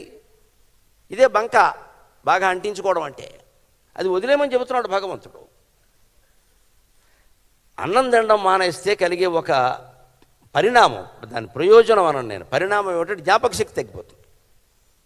అందుకే పూర్వపు ఋషుల్లో ఒక ఆయన వరుణుణ్ణి ఆయన కుమారుడు భృగు అడుగుతాడు, సృష్టికి మూలం ఏది అంటే ఆయన చెప్పడండి. మన ఋషి సంస్కృతిలో గొప్పతనమే చెప్పడం. నువ్వు తెలుసుకో, నువ్వు తెలుసుకో, నువ్వు తెలుసుకో. నేను చెబితే నేను గురువును కాబట్టి, నేను తండ్రిని కాబట్టి నేను చెప్పిందే నిజం అంట, నువ్వు తెలుసుకో అంటాడు ఆయన. ఆయన వెళ్ళి 15 రోజులు అయ్యాక వచ్చి, అన్నం పరబ్రహ్మస్వరూపం అన్నం బ్రహ్మేతి విజానాత్ అన్నాద్యేవ కల్విదాని భూతాని జాయంతే అన్నేన జాతాని జీవంతి అన్నం ప్రయంతి అభిషం విశంతీతి అన్నాడు. అన్నమే పరబ్రహ్మ అంటే, అవునా అన్నమే పరబ్రహ్మ, బాగుందిరా అలాగే ఉండంటాడు. మళ్ళీ తర్వాత ఏమంటే నాన్నగారు ఇది నిజమేనా అంటే, నిజమో కాదో నువ్వే తెలుసుకోవాలి, నేను చెప్పనంటాడు. మళ్ళీ ఆయన వెళ్ళొచ్చి అంటాడు, నిన్న అన్నం వండుకున్నామండి, అమ్మ వండింది, నేను తిన్నాను, ఆ అన్నం కొంచెం పాచిపోయింది, దానికి చీమలు పట్టాయి. దేవుడైతే అన్నం చీమలు పట్టకూడదు కదా, దేవుడికి చీమలు పడతాయా, అందుకని అన్నం బ్రహ్మ కాదేమో అని అనుమానంగా ఉందండి అంటే, ఓకే మరి ఏదో నువ్వే తెలుసుకో అంటాడు ఆయన. కాదని నువ్వే చెబుతున్నావు కదా, తెలుసుకో. ఇదండి వైదిక విద్యా విధానం. పూర్తి ప్రాక్టికల్, పూర్తి ప్రాక్టికల్. ఎక్కడ థియరీ ఉండదు, చెప్పరు. నువ్వు తెలుసుకో, నువ్వు తెలుసుకో. కానీ ఆ అన్నం మానేసి, అన్నం మానేయి నీకు తెలుస్తుంది అన్నాడు. 15 రోజుల పాటు అన్నం మానేశాడు. అప్పుడు కొడుకును పిలిచి వరుణుడు భృగువును అడుగుతాడు, నీకు మొన్న 15 రోజుల క్రితం నేను చెప్పిన వేదం పనస ఉంది, దాన్ని అప్పగించమంటాడు. అప్పగించలేడు. సగం గుర్తొస్తుంది, సగం రాదు. ఎందుకని? అన్నం జ్ఞాపక శక్తికి పనిచేస్తుంది, అంతకంటే ఏం లేదు. విషయం వదిలేయి. అన్నం పరబ్రహ్మను చూపించదు. అన్నం పరబ్రహ్మ స్వరూపం అని ఎందుకన్నారంటే దుర్వినియోగం కాకుండా ఉండడానికి. అంతవరకే దాని పరిమితి. అన్నం పరబ్రహ్మ స్వరూపం కదా, 10 కేజీలు అన్నం తింటే చచ్చిపోతాడు సాయంత్రానికి. ఇదే మానుకోవాలి. అందుకోసం అందుకే విషయాలు ఎలాగైతే పదార్థాలు నిరాహార దీక్ష పట్టిన వాళ్ళకి ఎన్ని పదార్థాలు పెట్టినా ఒకటే కదా, తినరు కదా. అలాగే ఈ శబ్దం, స్పర్శ, రూపం, రసం, గంధం, ఈ 5 కదా విషయాల. శబ్దస్పర్శ రూపరస గంధాలు. వీటికి మనం దూరంగా ఉండాలి అంటే రసవర్జ్యం. ముందు వాటి మీద రుచిని పెంచుకోవడం మానై. నాకు గులాబ్ జామ్ ఇష్టం, నాకు గులాబ్ జామ్ ఇష్టం అంటే నిన్ను సంపదలుచుకున్నవాడు గులాబ్ జాములోనే విషం కలుపుతాడు. నమశివాయ. ఎందుకు చెప్పేవు అనవసరంగా ఇష్టమని? ఏ పదార్థమైనా మనకి ఇష్టం అన్నామంటే మన మీద ప్రయోగాలు చేసేవాళ్ళందరూ ఆ పదార్థంతోనే చేస్తారు. మన వశం చేసుకోదలుచుకున్నాడు ఆ పదార్థం ఎక్కువ పెడతారు, మనం వాళ్ళ ఇంటికి వెళ్ళిపోతాం. ఇంకా దాంతోనే వాయులు జరుగుతాయి. అంచేత రసవర్జ్యం. ముందు నాకు ఇష్టం, ఈ రుచి ఇష్టం, ఈ తీపి ఇష్టం, ఈ కారం ఇష్టం, ఈ పులుపు ఇష్టం, ఈ వగరు ఇష్టం అని చెప్పడం మానేయి. కానీ వచ్చిన ఇబ్బంది ఏమిటో తెలుసా? చెప్పడం మానేసినా, రుచి ఇష్టం లేదని చెప్పినా ఆ రుచి పట్ల మన వాంఛ మనస్సులోంచి పోలేదు. ఊరికి చెప్పడం మానేసాం అంతే. వేదాంత ఉపన్యాసం చాలా చెప్పడం చాలా తేలిక. అతి కష్టం ఏమిటంటే దాన్ని ఆచరించడం వెనక. లోకంలో 3 విద్యలు ఉంటాయి: వ్యాకరణం, కవిత్వం, వేదాంతం అని. వ్యాకరణం చెప్పేవాడికి కష్టం, వినేవాడికి కష్టం. కవిత్వం ఉందే చెప్పేవాడికే కష్టం, వినేవాడికి కష్టం ఏముంది? కొడితే చప్పట్లు కొడతాడు, లేకపోతే ఊరుకుంటాడు. కానీ వేదాంతం ఉందే ఎంత గొప్ప విద్య అంటే ఇది చెప్పేవాడికి సుఖం, వినేవాడికి సుఖం. ఎన్ని గంటలైనా మాట్లాడచ్చు, ఏది ఆచరించాల్సిన అవసరం లేదు. ఎందుకు ఇంతసేపు మాట్లాడారు? బ్రహ్మతత్వం అని చెప్పచ్చు. ఇక్కడ 2 నిమిషాల్లో ముగించవచ్చు. అదేమిటండి 2 నిమిషాల్లో ముగించ అంతే. సూక్ష్మంలో మోక్షం, ఈయనకి మాట్లాడాలని లేదు, అంతే తేడా. ఇది వేదాంతం తేలిక. అందుకే వేదాంత ఉపన్యాసాలు బాగా నడుస్తాయి. ఇవాళ ఆధ్యాత్మిక ఉపన్యాసాలకు ఉన్న గిరాకీ సామాన్యమైన గిరాకీ కాదండి. ఇక్కడ ఏ వృత్తి లేనివాడు ఇందులోకి వస్తే బ్రహ్మాండంగా రాణిస్తాడు. నీకు మాటలేగా ఏది చేయక్కర్లేదు, చెప్పాలాగా గంటలు గంటలు చెప్పు. దేవుడు, మహిమ, మాయ, కాశీ, రామేశ్వరం, నీ ఇష్టం చెప్పుకో. అందరూ బస్సు చేసి వెళ్ళిపోతారు కాశీ. ఆ బస్సు కమిషన్ ద్వారా ఈయనే సంపాదించుకోవచ్చు. తర్వాత యాత్రా స్పెషల్ వాడు బాగుపడ్డాడు. యాత్రకి వెళ్ళొచ్చిన వాడు బాగుపడ్డాడు. ఇన్ని యాత్రలు చేశారు. ఒక మాత్ర వేసుకుంటే శరీరంలో మార్పు వస్తుంది కదా మిత్రమా. ఒక యాత్ర చేస్తే మార్పు రావద్దా? ఆలోచింతురుగాక. ఎన్ని యాత్రలు చేసినా అదే దెబ్బలాట్లు. ఇంట బయట, అసెంబ్లీలో, రోడ్డు మీద అదే దెబ్బలాట్లు, అదే యుద్ధాలు. ఏమీ మానలేదే.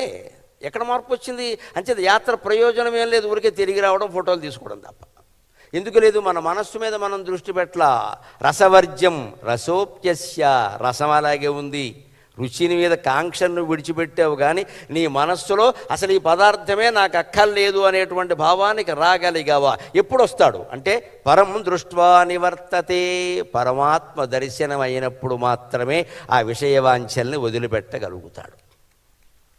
ఆ దివ్య తేజస్సు మనని ఆక్రమించినప్పుడు, ఆ తేజస్సులో మనం ఒక భాగమైన నిర్ధారణ అయిపోయినప్పుడు, మనం అందులో లీనమైపోయినప్పుడు ఈ ప్రపంచమంతా మాయా మాయా మాయా అని తెలుసుకోగలిగితే ఖచ్చితంగా దేని మీద దృష్టి ఉందండి? ప్రపంచం మాయా అని తెలిసిన వాడిని ఏ విషయమో ఆకట్టుకునే ప్రశ్న లేదు, అలాగే ఉండగలుగుతారు. ఆయన వజ్రాల వ్యాపారం వదిలేసి ఈ ఇందులోకి వచ్చాక ఎందుకు ఉండగలిగాడంటే ప్రపంచం మాయని అర్థమైపోయింది ఆయనకి. అందుకని ఇందులో ఏమీ అక్కర్లేదు, ఆత్మదర్శనం ఒకటే ముఖ్యం, ఆత్మ సాక్షాత్కారం ఒకటే ముఖ్యం అన్నారు. అదే బోధించారు ఖచ్చితంగా, అదే మనం తెలుసుకోగలగాలి. ఇందులోనే వచ్చే ఇబ్బంది ఏమిటయ్యా? ఎంత పెద్దవాడైనా మాయలో పడిపోతాడు. యతతోక్ష్యపి కౌంతేయ పురుషస్య విపశ్చితః, యతతోక్ష్యపి కౌంతేయ పురుషస్య విపశ్యతః ఇంద్రియాణి ప్రమాధీని హరంతి ప్రసభం మనః.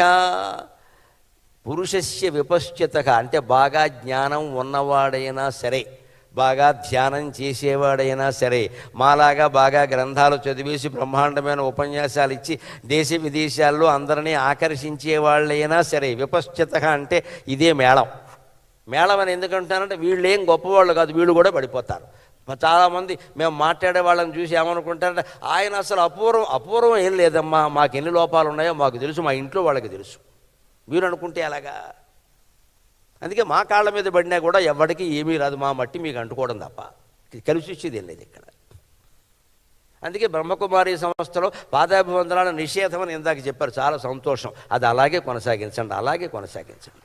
ఎవరికి మనం పాదాభివందనం చేయక అవసరమేం లేదు. ఈ వందనాలు చేయించుకోవడం అలవాటైతే ఏమవుతుంది, ఇంకా పీఠం పెట్టేస్తాడు అక్కడ. అంతే, ఇద్దరు శిష్యులు తయారవుతారు కరటక దమనొకలాగా, డబ్బా కొట్టేస్తూ ఉంటారు. వీడికి దేవుడు కనపడ్డాడు, వాడికి దెయ్యం కనపడింది ఇక్కడ లెక్క. వెంటనే ఇక్కడ 100 కోట్లు బ్లాక్ మనీ పోగైపోతుంది ఇక్కడ. వెంటనే వీడు పీఠాధిపతి, ఇంకా లోకం కర్మ కాలింది. అక్కడి నుంచి శిష్యులు వాళ్ళకు యూనిఫారం మొదలెట్టారు ఈ మధ్య, నమశివాయ అన్ని రకరకాలు, ఇంకా అంత ముఠాతత్వం పెంచుకోవడం. ఇదే చెబుతున్నాడు, పురుషస్య విపశ్చితగా, కొంత ధ్యానం చేసి కొంత జ్ఞానం ఉండి కొన్ని గ్రంథాలు చదివి అవసరమైతే హిమాలయాలకు వెళ్ళి 2 నెలలు ఉండిపోయి వచ్చిన వాడికి కూడా హరంతి ప్రసభం మనక ఇంద్రియాణి ప్రమాధీని. ఇంద్రియాలు ఎలాంటివి అంటే ప్రమాధీని, మనిషిని పట్టుకొని లాగేస్తాయి. రా రా పేకాడదాం రా, తాగుదాం రా, తిరుగుదాం రా, ఇందులో ఏముందే అని లాగేస్తూ ఉంటాయి ఎప్పటికప్పుడు. కిక్ ఉందిరా అని చెప్పి స్మార్ట్ ఫోన్ చూపించి వీడియో గేమ్ ఆడు, కిక్ వస్తుంది. కిక్కు రావాలి వీడి గేమ్ ద్వారా. వీడికి బ్రహ్మజ్ఞానం ద్వారా రాదు, ఇక్కడ గేమ్ ద్వారా రావాలి. ఇక్కడ గేమ్లో ఓసారి గెలుస్తాడు, ఓసారి ఓడిపోతాడు. కానీ బ్రహ్మధ్యానం చేసేవాడు ఎప్పుడూ గెలుపులోనే ఉంటాడు, ఓటమి అనేది ఉండదు అతనికి. ఎందుకు? అక్కడ ఈగో లేదు, నేను గెలవాలి అనేది లేదు. అక్కడ గెలిచే ఉన్నాం మనం, నేను అనేది లేదు. నేననేది లేనప్పుడు గెలిపేమిటి, ఓటమేమిటి ఇక్కడ? అదే చెబుతున్నాడు కృష్ణుడు. ఎంత విద్వాంసుడినైనా ఎంత జ్ఞానినైనా ఇంద్రియాలు లాగేస్తాయి. ఎందుకంటే ఇంద్రియాల పనే ప్రమాధీని, అవి బలవత్తరంగా లాగేస్తాయి. మనకి 60 సంవత్సరాల్లో ప్రమాధి అని ఒక సంవత్సరం ఉంది, అందుకే పెట్టారు దాన్ని అందులో. ఈ సంవత్సరమైనా మీరు ఇంద్రియాల విషయంలో జాగ్రత్తగా ఉండండి, అవి లాగేస్తూ ఉంటాయి. అందుకే నిగ్రహించుకోవాలి మనస్సుని. ఈ రుచి నుంచి, ఈ శబ్దం నుంచి, ఈ స్పర్శ నుంచి, ఈ రూపం నుంచి, ఈ గంధం నుంచి నిగ్రహించుకోవాలి. శబ్దస్పర్శ రూపరస గంధాలు ఇదివరకు విడిగా ఉండేవి, ఇప్పుడు అన్నీ కలిపి ఒకదాంట్లో ఉన్నాయి. దాన్నే స్మార్ట్ ఫోన్ అంటారు ఖచ్చితంగా. శబ్దం అందులోనే, స్పర్శ టచ్ ఉంటే కానీ పనిచేయదుగా, ఆ టచ్చే మనకి పిచ్చెక్కించింది. ఇక్కడ రూపం ఉందిగా, అందులో అనేక రూపాలు కనపడుతున్నాయి. ఏమిటో మనం ఇలా లేవు అనుకుంటున్నాం, మనమే ఫోటోలు తీసుకుంటున్నాం. ఇక్కడ బస్సులో ప్రయాణం చేసేటప్పుడు వేరే చోట నేను చూస్తానండి, ఒక్కొక్కళ్ళు ఎదురుగా ఈ ఫోటో పెట్టుకుని ఇలాగా 100 యాంగిల్స్. వీరే ఓ సినిమా స్టూడియో.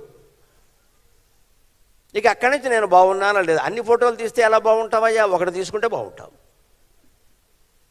అది మొత్తం ఏమైంది, దేహస్పృహ బాగా పెరిగింది స్మార్ట్ ఫోన్ వచ్చాక. మళ్ళీ ఈ ఫోటోలు తీసి ఊరుకోరండి, అందులో పెడతారు పట్టుకెళ్ళి. ఎవడో కింద పెంటమోహన్ నువ్వు అంటాడు, అయిపోయింది ఇక్కడ. నువ్వు పెట్టకపోతే వాడు అండగా ఎందుకు పెట్టావు, పనికి మాలిన పని ఇది. నీ ఫోటోని అందరూ మెచ్చుకోవాలని పెట్టావు, ఇక్కడ వాడికి మెచ్చుకోవాలని లేదు. నీకు పెట్టే స్వాతంత్రం నీకుంటే తిట్టే స్వాతంత్రం వాడుకుందంటే నువ్వెలా కాదంటావు. సోషల్ మీడియా అంటే నువ్వు మీడియా నువ్వు పెట్టుకున్నావు. ఇక్కడ సోషల్ మీడియా కంటే ప్రమాదకరమైంది మన మెంటల్ మీడియా అండి. దయచేసి ఆలోచించండి, దయచేసి ఆలోచించండి. ఏ ఫోను లేనప్పుడు కూడా మత కలహాలు ఉన్నాయి, ఏ రేడియో లేనప్పుడు కూడా మత కలహాలు ఉన్నాయి. ఈ దేశంలో హిందూ మతం తప్పితే మరి ఏ మతము లేనప్పుడు కూడా మత కలహాలు ఉన్నాయి. శైవం వైష్ణవం పేరు మీద కొట్టుకు చచ్చిపోయారమ్మా. అన్ని కలహాలకి మౌనం మనిషి మనస్సులో ఉండే అహం. దాన్ని నిర్మూలన చేసే వరకు కలహాలు పోవండి ఖచ్చితంగా. మూలమైంది అహం. నేనున్న మతం గొప్పది, నేనున్న కులం గొప్పది, నేనున్న సంస్థ గొప్పది, వెరసి నేను గొప్పది. ఆ మాట వదిలేసుకో. నేను గొప్ప అనేది కనుక ఇదంతా పెట్టావు ఇక్కడ. ఆ నేను లేకపోతే ఇదంతా లేదు. అందుకే చెబుతున్నాడు కృష్ణుడు, హరంతి ప్రసభం మనక. నీ మనస్సుని ఎలాగోలా హరించేస్తాయి. చాలా జాగ్రత్తగా ఉండాలంటే ఏం చేయాలి? తాని సర్వాణి సంయమ్య యుక్త ఆసీత మత్పరక వశేకి యస్యేంద్రియాణి తస్య ప్రజ్ఞా ప్రతిష్ఠిత. నీ ప్రజ్ఞని విగ్రహంలాగే గుళ్ళో ప్రతిష్ఠించవయ్యా, స్థిరంగా ఉండడాన్ని. తాని సర్వాణి సంయమ్య. ఆ శబ్దాల నుంచి, ఆ స్పర్శ నుంచి, ఆ రూపం నుంచి, ఆ రసం నుంచి, ఆ గంధం నుంచి రకరకాలుగా వెనక్కి లాగాయి. అంటే స్మార్ట్ ఫోన్ వాడడం మానై. నీకు అవసరమేంటి? ఊరికే ఎవరికో ఫోన్ చేసి అవసరం వస్తే ఫోన్ ఆన్ చేస్తాం, లేకపోతే కట్టేస్తాం. లేకపోతే ఒక సమయం పెట్టుకోవచ్చండి. నేను పాటించే చెబుతున్నానమ్మా, బడాయి కోసం కాదు. ప్రపంచంలో ఎవ్వడు నాతో మాట్లాడాలన్నా సాయంత్రం 4 నుంచి 5 వరకు మాట్లాడవలసిందే. ఇంక 23 గంటలు నా ఫోన్ బంద్, తిరుగులేదు. ఇంకా తిరుగులేదంతే. నేను సంసారంలోనే ఉన్న సన్యాసిని, అందరూ తిరుగులేదు. సంసారం ఉంది, చేసుకున్నంత అడిగట్టాం కదా, అంతే. ధర్మాన్ని పాటించాలి. కానీ ఖచ్చితమైన నియమం. ఇంట్లో వాళ్ళు కూడా మాట్లాడడానికి వీల్లేదు. ఇంట్లో వాళ్ళు మాట్లాడడానికి కొన్ని సమయాలు ఉంటాయి. నేను చదువుకుంటుంటే వచ్చేదన్నా మాట్లాడితే నమస్కారం అంటాను నేను, అది వెళ్ళిపోమని అర్థం. అది మాట్లాడినా మీరు 2 గంటలు రోజు అరుస్తున్నాం, ఇంకా ఇంటా బయట కూడా మాట్లాడితే గొంతు పనిచేయదు ఇక్కడ. ఇది అసలు బొబ్బాసి కొట్టం. ఇది ఏముంటుంది ఇక్కడ? దాని పరిమితి ఉండాలి. Only 4 to 5. త్రినాథరావు గారు 3 సార్లు ప్రయత్నించారు. చెప్పాను పాపం, ఆయన నియమం పాటించారు. అన్ని నియమాలు పాటిస్తూ 3 ఏళ్ల బట్టి నన్ను అడుగుతూ ఉండబట్టి నేను వచ్చానండి. ఆయన కోసం వచ్చాను నేను. ఆయన మమకారం అంతే నాకు. మేము పెద్ద మనిషి పాపం ఎన్నిసార్లు అడిగాడు, ఏమంటే మీరు ఎలా అంటే అలాగండి, మీరు రావాలండి, మీరు ఒకసారి మాట్లాడు అంటే. అంత ప్రేమ ఎవరికి ఉంటుంది? అందుకే వచ్చాను నేను. ఆయన అన్ని నియమాలు పాటించాడు. ఆయన నన్ను ఎక్కడ ఇబ్బంది పెట్టలేదు. నేను వస్తానని చెప్పి కూడా రాలేకపోతే అర్థం చేసుకున్నారు ఆయన. అదే కదా నిజమైన ప్రేమ అంటే. ఒక నియమం. ఎంతమంది ఇక్కడ ఎన్ని వేల మంది వింటున్నారమ్మా, సీట్లన్నీ నిండిపోయినాయి. మీరు పాటించండి. 1 గంట పెట్టుకోండి, మిగిలితే ఏం మాట్లాడకండి, చూస్తాను నేను. ఎలా వస్తుందండి బ్రహ్మజ్ఞానం? వచ్చిన జ్ఞానం ఎలా అన్నప్పుడు నిస్మానం ఫోన్కి వెలుగుతుంటే బ్రహ్మజ్ఞానం ఏంటంటే ఇక్కడ? చెత్త అంతా ఇంట్లోకి వస్తుంది. ఒకటే లెక్క. ఒక పుస్తకం చదివితే మనలో ఉండే చెత్త బయటికి పోతుంది, ఒక ఫోన్ చూస్తే బయట ఉండే చెత్త మనలోకి వచ్చింది. అంత తేడా ఉంది పుస్తకానికి, ఫోన్కి. మనలో ఉండే చెత్త బయటికి పోవాలా, బయట చెత్త అంతా మనలోకి రావాలా? బయట ఏదో జరిగితే మనకెందుకండి? గాజా ఆస్ట్రియా యుద్ధం గురించి మనకు అవసరమా? నువ్వేమైనా ఆపుతావా? ఇజ్రాయెల్ వాడిని. రష్యా ఉక్రెయిన్ యుద్ధం గురించి నీకు అవసరం, నువ్వేమైనా ఆపుతావా? లేని దానికి దేనికే గొడవ? ఊరుకోరదా? మనలో కూడా ఒక ఆక్రమణదారు ఉన్నాడు, మనలో కూడా ఒక అహంకారి ఉన్నాడు. ముందు వాడిని నిర్మూలన చేసుకుంటే చాలు. ఇప్పుడు ప్రదర్శనశాలకు తీసుకెళ్లారు. అక్కడ వస్తూ చివరిలో ఉన్నది ఒకటే మాట, నువ్వు మారితే ఈ ప్రపంచం అంతా మారుతుంది. చాలు, ఇంకేం మారక్కల్లా. ప్రపంచం మారడానికి మనమేం చేయక్కల, మనం మారితే చాలు. మనం మారడం కంటే ఎక్కువ ప్రచారానికి ఉపయోగిస్తాం. అందుకని ప్రచారం వల్ల మనకి పేరు వస్తుంది. పేపర్లో ఫోటో వేస్తారు, టీవీలో చూపిస్తారు. ఊరికే ధర్మాన్ని ఆచరిస్తే ఎవరు చూపిస్తారు ఇక్కడ? అందుకే నాకు సన్యాసులు, యోగులు, యోగినులు, బ్రహ్మచారులు ఉండేటువంటి సంస్థలన్నా కార్యక్రమాలన్నా కొంచెం గౌరవం. ఎందుకంటే వాళ్ళు వీటన్నిటికీ దూరంగా ఉంటారు కదా. ఏ పేరు, ఏ కీర్తి, ఏ డబ్బు ఆశించరు కదా. మనకంటే ఎంత గొప్పవాళ్ళు వాళ్ళు. నేను చూడగానే నాకు నమస్కారం చేయాలనిపిస్తుంది వాళ్ళకి. ఏమి ఆశించకుండా ఉంటున్నారు కదా. అలా ఉండడం ఎంత కష్టం. అందులో పోనీ ఏమైనా 70 ఏళ్ల వాళ్ళ, 80 ఏళ్ల వాళ్ళ, 20 ఏళ్ళండి అంతా తోటలో పువ్వులు లాంటి వాళ్ళు. కాకపోతే అన్నీ తెల్ల పువ్వులే, అన్నీ నందివర్ధనాలే. నమస్కారం. నందివర్ధన పుష్పం చాలా గొప్పదండి. ఆనందాన్ని వృద్ధి పొందింపజేసేది అని దానికి అర్థం. నందివర్ధనం అంటే అది ఆనందాన్ని వృద్ధి పొందింపజేసేది. ఆనందం వృద్ధి పొందుతోంది. మీకు ఎవరితోనో మీకెందుకమ్మా మాట్లాడాలి? ఇవన్నీ పని లేక మేము మాట్లాడితే దెబ్బలాట తెచ్చుకుంటాం, సరిపోలేదా? దానికి దూరంగా కూడా తాని సర్వాణి సంయమ్య యుక్త ఆసీత మత్పరహ. మత్పరహ అంటే పరబ్రహ్మపరహ, పరమాత్మ పరహ.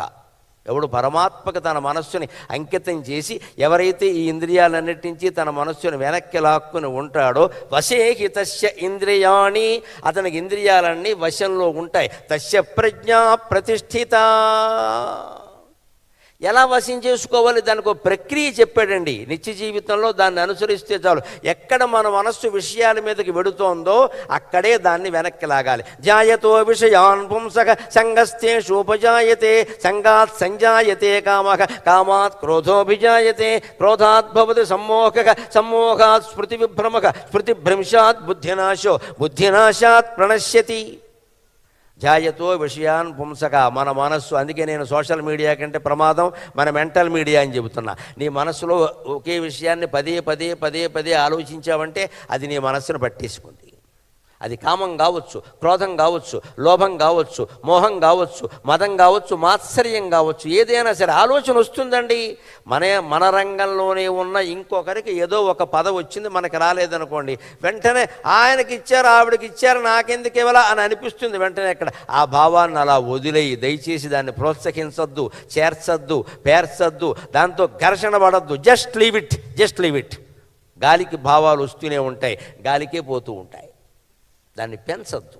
మనం ఏం చేస్తూ ఉంటాం, ఎందుకు ఇస్తారో ఇచ్చేవాళ్ళ క్యాస్టు వాళ్ళ క్యాస్టు ఒకటి ఏదో కలిపేస్తాం ఇక్కడ, అంతే గొడవ మొదలైంది. అర్హత ఉండి ఇచ్చారు, మనకంటే ఎక్కువ అర్హత ఉంది ఇచ్చారు, మనకంత లేకపోవచ్చు, లేదు కాకతాళీయంగా జరగచ్చు. చెట్టు మించి పండు రాలుతుంది, ఆ చెట్టు కింద 4 వ్యక్తులు పడుకొని ఉండొచ్చు. ఎవరి మీద పండు రాలుతుందంటే పడుకున్న వాళ్ళు ఎవరు చెబుతారు, చెట్టు మాత్రం ఏం చెబుతుందండి. 4 పడుకున్నారు, అనుకోకుండా ఒకళ్ళ మీద రాలింది. పండుకేమీ ఆ వ్యక్తి మీద ప్రేమ లేదు, వీడి మీద రాలి వీడి ముక్కు పగలగొట్టాలని దానికి ఏం లేదు, అక్కడ రాలింది అంతే. అలాగే బహుమతులు, బిరుదులు, పదవులు కొంతమందికి వస్తాయి, ఇంకొంతమందికి రావు, వదిలేయడమే. ఇదే చెబుతున్నాడు ఇక్కడ కృష్ణుడు ఖచ్చితంగా. వాటిని అక్కడ వదిలేవయ్యా. యుక్త ఆశీత మత్పరగ వశీకయస్యేంద్రియాణి తస్య ప్రజ్ఞా ప్రతిష్ఠిత. దాన్నే విషయాలను ఆలోచిస్తూ కూర్చుంటే ఏమవుతుంది, జాయతో విషయాన్ని పుంసక సంగస్తేషోపజాయతే. అటాచ్మెంట్ వచ్చింది వెంటనే. ఒక వ్యక్తితో బంధం పెంచుకుని ఏమంటే మీరు ఇదివరకు ఆశ్రమానికి వచ్చేవారు ఈ మధ్య రావట్లేదేమిటి అనకూడదు. ఆశ్రమంలో ఉన్న యోగిని ఎవరి నోట ఆ మాట రాకూడదు. వారు వస్తే వచ్చినట్టు, రాకపోతే రానట్టు, మనకి సంబంధం లేదు. రావడం వారి అదృష్టం, మన అదృష్టం కాదు, వదిలేయడమే. మనం అన్నాం కాబట్టి రావడం మొదలెడతాడు ఆయన. అక్కడి నుంచి ఏమంటే నేను వచ్చానండి మీరు లేరంటాడు. ఇక మనం కూర్చోవాలి వీడికి ఎదురుగా. ఇక్కడ ఎందుకు వచ్చిన గొడవ ఇది? వాడికి అవసరం ఉంటే వాడు వస్తాడు, లేదా మానేస్తాడు. అక్కడ అటాచ్మెంట్ ఏర్పడిపోయింది. సంగాత్ సంజాయితే కామక, అటాచ్మెంట్ వల్ల ఏమైంది, కోరిక పుట్టింది. కామాత్ భవతి కామాత్ క్రోధోభిజాయితే, ఆ కోరిక తీరకపోయేసరికి కోపం పెరిగింది. క్రోధాత్ భవతి సమ్మోహ, కోపం బాగా పెరిగేసరికి బీపీ పెరిగింది. సమ్మోహాత్ బుద్ధినాశక, బీపీ పెరిగేసరికి ఏం చేస్తున్నామో తెలియలా, విపరీతమైన పనులన్నీ చేసాం. బుద్ధినాశాత్ ప్రణశ్య, తీసుకెళ్ళి జైల్లో బారేశారు. బుద్ధినాశం కాకపోతే పారేయరు కదండి ఏదో రకంగా. ఎందుకంత క్రోధం, ఎందుకంత కామం, ఎందుకంత మాత్సర్యం? ఇది పెంచుకుంటూ పోవడానికి మూలం ఆ విషయాన్ని గురించి ఆలోచించడమే మానేస్తే ఇది లేదు. కృష్ణుడు పెద్ద ఎక్సర్సైజ్ చెప్పాడు ఇక్కడ. అంచేతనే జగద్గురువు అంటే కృష్ణం వందే జగద్గురుం, కృష్ణం వందే జగద్గురుం. ఆయన ప్రాక్టీస్ చెప్పాడు. కృష్ణుడు మించిన టీచర్ మరొకరు కనపడరు. ఆయన ప్రాక్టీస్ చేసి చెప్పాడు, ఈ వరుసలో వెళ్ళండి, మెట్టు మీద మెట్టు ఎక్కండి పర్వాలేదు, ఈ వరుసలో వెళ్ళండి, మీకు అన్నీ తెలుస్తాయి అన్నాడు ఆయన. అలాగా అన్నిటినీ మనం నిగ్రహించుకుని ఉండగలిగితే ఖచ్చితంగా అలాగే ఉండగలుగుతామండి. ఎలాగా? రాగద్వేషయుక్తైస్తు విషయానింద్రియైశ్చరన్ రాగద్వేషయుక్తైస్తు విషయానింద్రియైశ్చరన్ ఆత్మవశ్యైర్విధేయాత్మ ప్రసాదమధిగచ్చతి. రాగద్వేషం, ఇందాక చెప్పుకున్న ఇష్టాన్ని ద్వేషాన్ని రెండింటినీ వదిలేస్తే, విషయాన్ ఇంద్రియైశ్చరన్, ఇంద్రియాలు విషయాల్లో విహరించినప్పటికీ, అంటే మనం సభలు నడుపుతున్నప్పటికీ, కార్యక్రమాలు పెట్టినప్పటికీ, జ్యోతి ప్రజ్వలన చేస్తున్నప్పటికీ, గోశాల నడుపుతున్నప్పటికీ, అన్నదానాలు చేస్తున్నప్పటికీ ఎప్పుడూ మన మనస్సు నిశ్చలంగానే ఉంటుందండి, అనుమానం వెళ్ళా. దాన్నే కర్మయోగం అన్నారు. కర్మ చెయ్యి, యోగ స్థాయిలో ఉండి చెయ్యి, దాంట్లో అనుబంధం పెంచుకోక. నువ్వే చెయ్యాలని ఏం లేదు. జ్యోతి ప్రజ్వలన నువ్వే చెయ్యాలి, ఎవరు చేసినా మంచిదే. జ్యోతి వెలగడం ముఖ్యం. అక్కడ అందరినీ పిలిచారు, నన్ను పిలవట్లా, వేదిక మీదకి పిలవకపోతే కింద కూర్చోరాదా, నష్టం ఏంటి? ఇప్పుడు మనకు ఒక ఇగో వచ్చేస్తుంది వెంటనే ఇక్కడ. ఎందుకంటే ఆ పేరు ఏదో పేపర్లో వస్తుంది, ఈ ఆలోచనే మానుకో అని చెప్పాడు. దాని మీద రాగద్వేష వియుక్త ఇస్తూ అప్పుడు విషయాన్ని ఇంద్రియైశ్చరణ, విషయాలు శబ్దం, స్పర్శ, రూపం, రసం, చివరికి స్మార్ట్ ఫోన్ కూడా ఉండనివ్వండి. దానికో సమయం పెట్టాం, మనం మాట్లాడడానికో సమయం పెట్టాం, వినడానికో సమయం పెట్టాం, అవసరమైతే వాట్సాప్, ఫేస్బుక్కి స్పందించడానికో సమయం పెట్టాం. ఆ సమయం తప్ప వేరే సమయంలో స్పందించాం, అయిపోయినట్టే లెక్క, నిగ్రహం వచ్చినట్టే. అది కూడా పర్వాలా. ఆత్మవశ్యైర్ విధేయాత్మ. మిగిలిన సమయం అంతా ఇందాక మన ఎదురుగా వేదిక మీద తెల్ల హంసలు పరమహంస ధ్యానం చేసినట్టే మనం ధ్యానంలో ఉంటామండి. ధ్యానంలో ఉంటాం ఖచ్చితంగా. ఉదయం 1 గంట, సాయంత్రం 1 గంట ఈ ధ్యానానికి మనం కేటాయించలేమా? ఎంత ధ్యానాన్ని ఇక్కడ, ఎంత సమయాన్ని ఇక్కడ బ్రహ్మచారులను అందరూ కేటాయిస్తున్నారండి. సంసారాల్లో ఉన్నవాళ్ళు కూడా చాలామంది వచ్చారు, కేటాయించలేమా? ఈ సంస్థలో ఉన్నవాళ్ళు కూడా పెద్దవాళ్ళు కొంతమంది సంసారాల్లో ఉన్నవాళ్ళు చేరుతున్నారు, వృద్ధాశ్రమం కూడా కడుతున్నారు. వాళ్ళంతా ధ్యానానికి కేటాయించకుండా మరి దేనికి కేటాయిస్తారు? పరధ్యానానికి కేటాయిస్తారా? పొద్దున్న 1 గంట, సాయంత్రం 1 గంట ఖచ్చితంగా మనం ఒక్కళ్ళమే ఉండి మళ్ళీ ఒక్కళ్ళు ఇంకెవరూ లేకుండా ఆ ధ్యానంలో మునిగిపోయి ఉండలేమా? ఖచ్చితంగా. ఆ ప్రసాదం అంటే అనుగ్రహాన్ని పొందితే ఎలా ఉంటుందయ్యా? ప్రసాదే సర్వ దుఃఖస్య హానిరస్యోపజాయతే ప్రసన్నచేతసోహ్యాసు బుద్ధి పర్యవతిష్ఠతి. ప్రసన్నమైన మనస్సు ఉంటే, ఆత్మసాక్షాత్కారం పొందిన మనస్సు ఉంటే అతని జీవితం ఎలా ఉంటుందంటే బుద్ధి పర్యవతిష్ఠతే. అతని బుద్ధి అవతిష్టమై ఉంటుంది. ఎందులోకి మనస్సు ప్రవేశించినా సరే అతని మనస్సు కలుషితం కాదు. ఒక దురభ్యాసం జరుగుతున్న వాతావరణంలో అతను ఉండాల్సి వచ్చినా సరే అతని మనస్సుకి ఏం కాదు. ఎందుకంటే అతను సిగరెట్ కాల్చట్లా, ఎవడో కాలుస్తున్నాడు, వాడిని అదుపులో పెట్టే అధికారం మనకి లేదండి. రైల్వే స్టేషన్లో ఉన్నాం, ఎవరో కాలుస్తారు, మనం ఏం చేస్తాం? కాలొద్దంటే మన మొహం మీద కాలుస్తాడు వాడు దూరంగా ఉండడమే. ఎవరో ఏదో చర్చించుకుంటున్నారు, మనం అక్కడ కూర్చున్నాం, మనం మాట్లాడాల్సిన అవసరం లేదండి. మాట్లాడకుండా ఉండొచ్చు, మనం పలకరిస్తేనే మాట్లాడచ్చు. ఇంద్రియాల విషయాలు అక్కడ ఉన్నప్పటికీ మనం అందులో చేరకుండా ఉండొచ్చండి. ప్రసాదే సర్వదుఃఖానాం హానిరస్యోపజాయతే. సర్వదుఃఖానాం హానికి, మొత్తం దుఃఖాలన్నీ ముగిసిపోయి సుఖానికి కూడా అతీతంగా ఆనంద పర్యవసానంగా మనం ఉండాలి అంటే ఆ ప్రసన్న చిత్తం అనేటువంటి స్థితికి చేరుకోవాలి. చిత్తం ప్రసన్నంగా ఉండడం అంటే మీరు గమనించండి, చెరువు ప్రసన్నంగా ఉంది అంటారు, ప్రసన్న సలిలే తటాకే అంటారు కావ్యాల్లో. చెరువు ప్రశాంతంగా ఉండడం అంటే ఎప్పుడు తెలుసా? పగలు ఉండడం కష్టమండి. చెరువు ప్రశాంతంగా ఉన్న స్థితి చూడాలంటే రాత్రి వెళ్ళాలి, అది కూడా 1 గంటకి వెళ్ళాలి. 1 గంటకి చెరువు ఎలా ఉంటుంది అంటే లోపల చేపలు కూడా తిరగడం మానేస్తాయి. సుప్తమీన ఇవ క్రదగ అంటాడు రఘువంశంలో కాళిదాసు. ధ్యానం చేసేవాడు ముఖం ఎలా ఉండాలి అంటే అర్ధరాత్రి 1 గంటకి చేపలు కూడా నిద్రపోతున్నప్పుడు చెరువు ఎంత ప్రశాంతంగా ఉంటుందో అంత ప్రశాంతంగా ఉండాలి ధ్యానం అంటే. అది లోపల ఏ ఆలోచన కదలద్దు. ఇంకా చేపలు కదలని క్షణం ఉంటుందా? చెరువులో తిరుగుతూనే ఉంటాయి. కానీ అవి కూడా వాటికున్న తెలివి ఏమిటంటే పగలైతే మనుషులు వస్తారు, ఏదో వేస్తారు, ఏవో జంతువులు ఉంటాయి, రాత్రే ఉంటుంది, ఎవరూ రావట్లేదు కదా అని అవి కూడా కళ్ళు తెరిచి నిద్రపోతాయి. భగవంతుడికి మనకంటే చేప గొప్ప శక్తి ఇచ్చాడు, కళ్ళు తెరిచి కూడా నిద్రపోతుంది, కళ్ళు మొయ్యదు, దాని కనురెప్పలు ప్రత్యేకంగా లేవు, గుడ్లు తెరిచే ఉంటే నిద్రపోతుంది హాయిగా. మనమే గొప్పవాళ్ళం అనుకుంటే ఎలాగా? చేప మనకంటే గొప్పది. అందుకని భగవంతుడు మత్స్యావతారం కూడా ఇచ్చాడు. అలా తెరిచే నిద్రపోతుంది. దానికి చెరువుతో జరిగే సంఘటనలు వేటితోనూ సంబంధమేం లేదండి. అలాగా సర్వ దుఃఖానాం హానిరస్యోపజాయతే. అక్కడ అన్నీ ఉన్నప్పటికీ మనం నిశ్చింతగా ఉండొచ్చు, నిశ్చలంగా ఉండొచ్చు. దానికి ఉదాహరణ ఏమిటో తెలుసా? హనుమంతుడు సుందరకాండలో సీతాదేవిని వెతకడానికి లంకంతా తిరుగుతాడు. రాత్రి 1 గంట అవుతుంది, సుమారుగా 12. ఇంకా సీతాదేవి కనపడలా.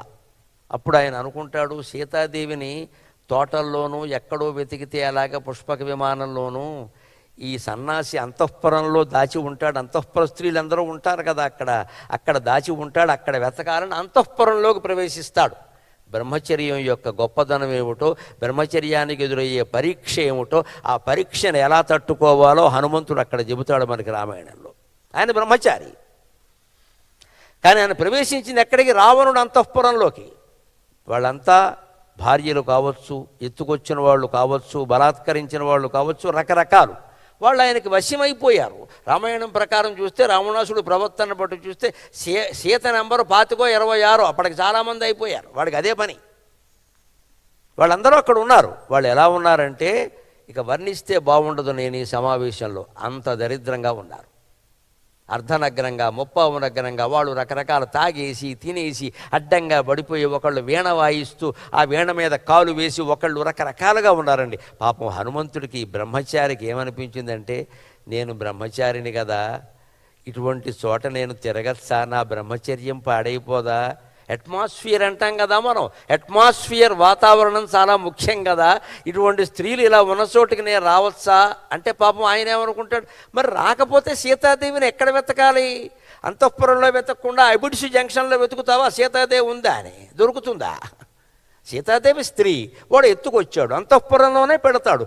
తప్పిపోయిన వాళ్ళు కానీ ఏదైనా పొరపాటున అపహరింపబడిన వాళ్ళు కానీ ఎక్కడ ఉండే అవకాశం ఉందో అక్కడ వెతకాలి. కానీ మనం వేరే చోట వెతికితే ఎలా దొరుకుతారండి? పారేసుకున్నది ఓ చోట, వెతికేది వేరే చోట అయితే దొరుకుతుందా అని ఆయన ఏమనుకుంటాడంటే ఒక గొప్ప మాట చెబుతాడు. బ్రహ్మచర్యంలో ఉన్న నా సోదరీమణులందరికీ ఉపయోగపడే మాట, మిగిలిన వాళ్ళకి ఇంకా బాగా ఉపయోగపడే మాట. మనోహిహేతు సర్వేషాం ఇంద్రియాణం హి వర్తనే తచ్చమేషు వ్యవస్థితం శుభాశుభాస్వస్థాసు తచ్చమేషు వ్యవస్థితం. బయట వాతావరణం ఎలా ఉన్నా సరే నీ మనస్సు ఎలా ఉంది అనేది ముఖ్యం. అంచేత బయట వాతావరణానికి గురించి మనం భయపడక్కల. ఎందుకంటే ఇటువంటి సంస్థల్లో ఉన్నవాళ్ళు కూడా, అనుసరిస్తున్న వాళ్ళు కూడా సోమవారం సంతలోకి వెళ్ళి కూరగాయలు కొనుక్కోవాలి.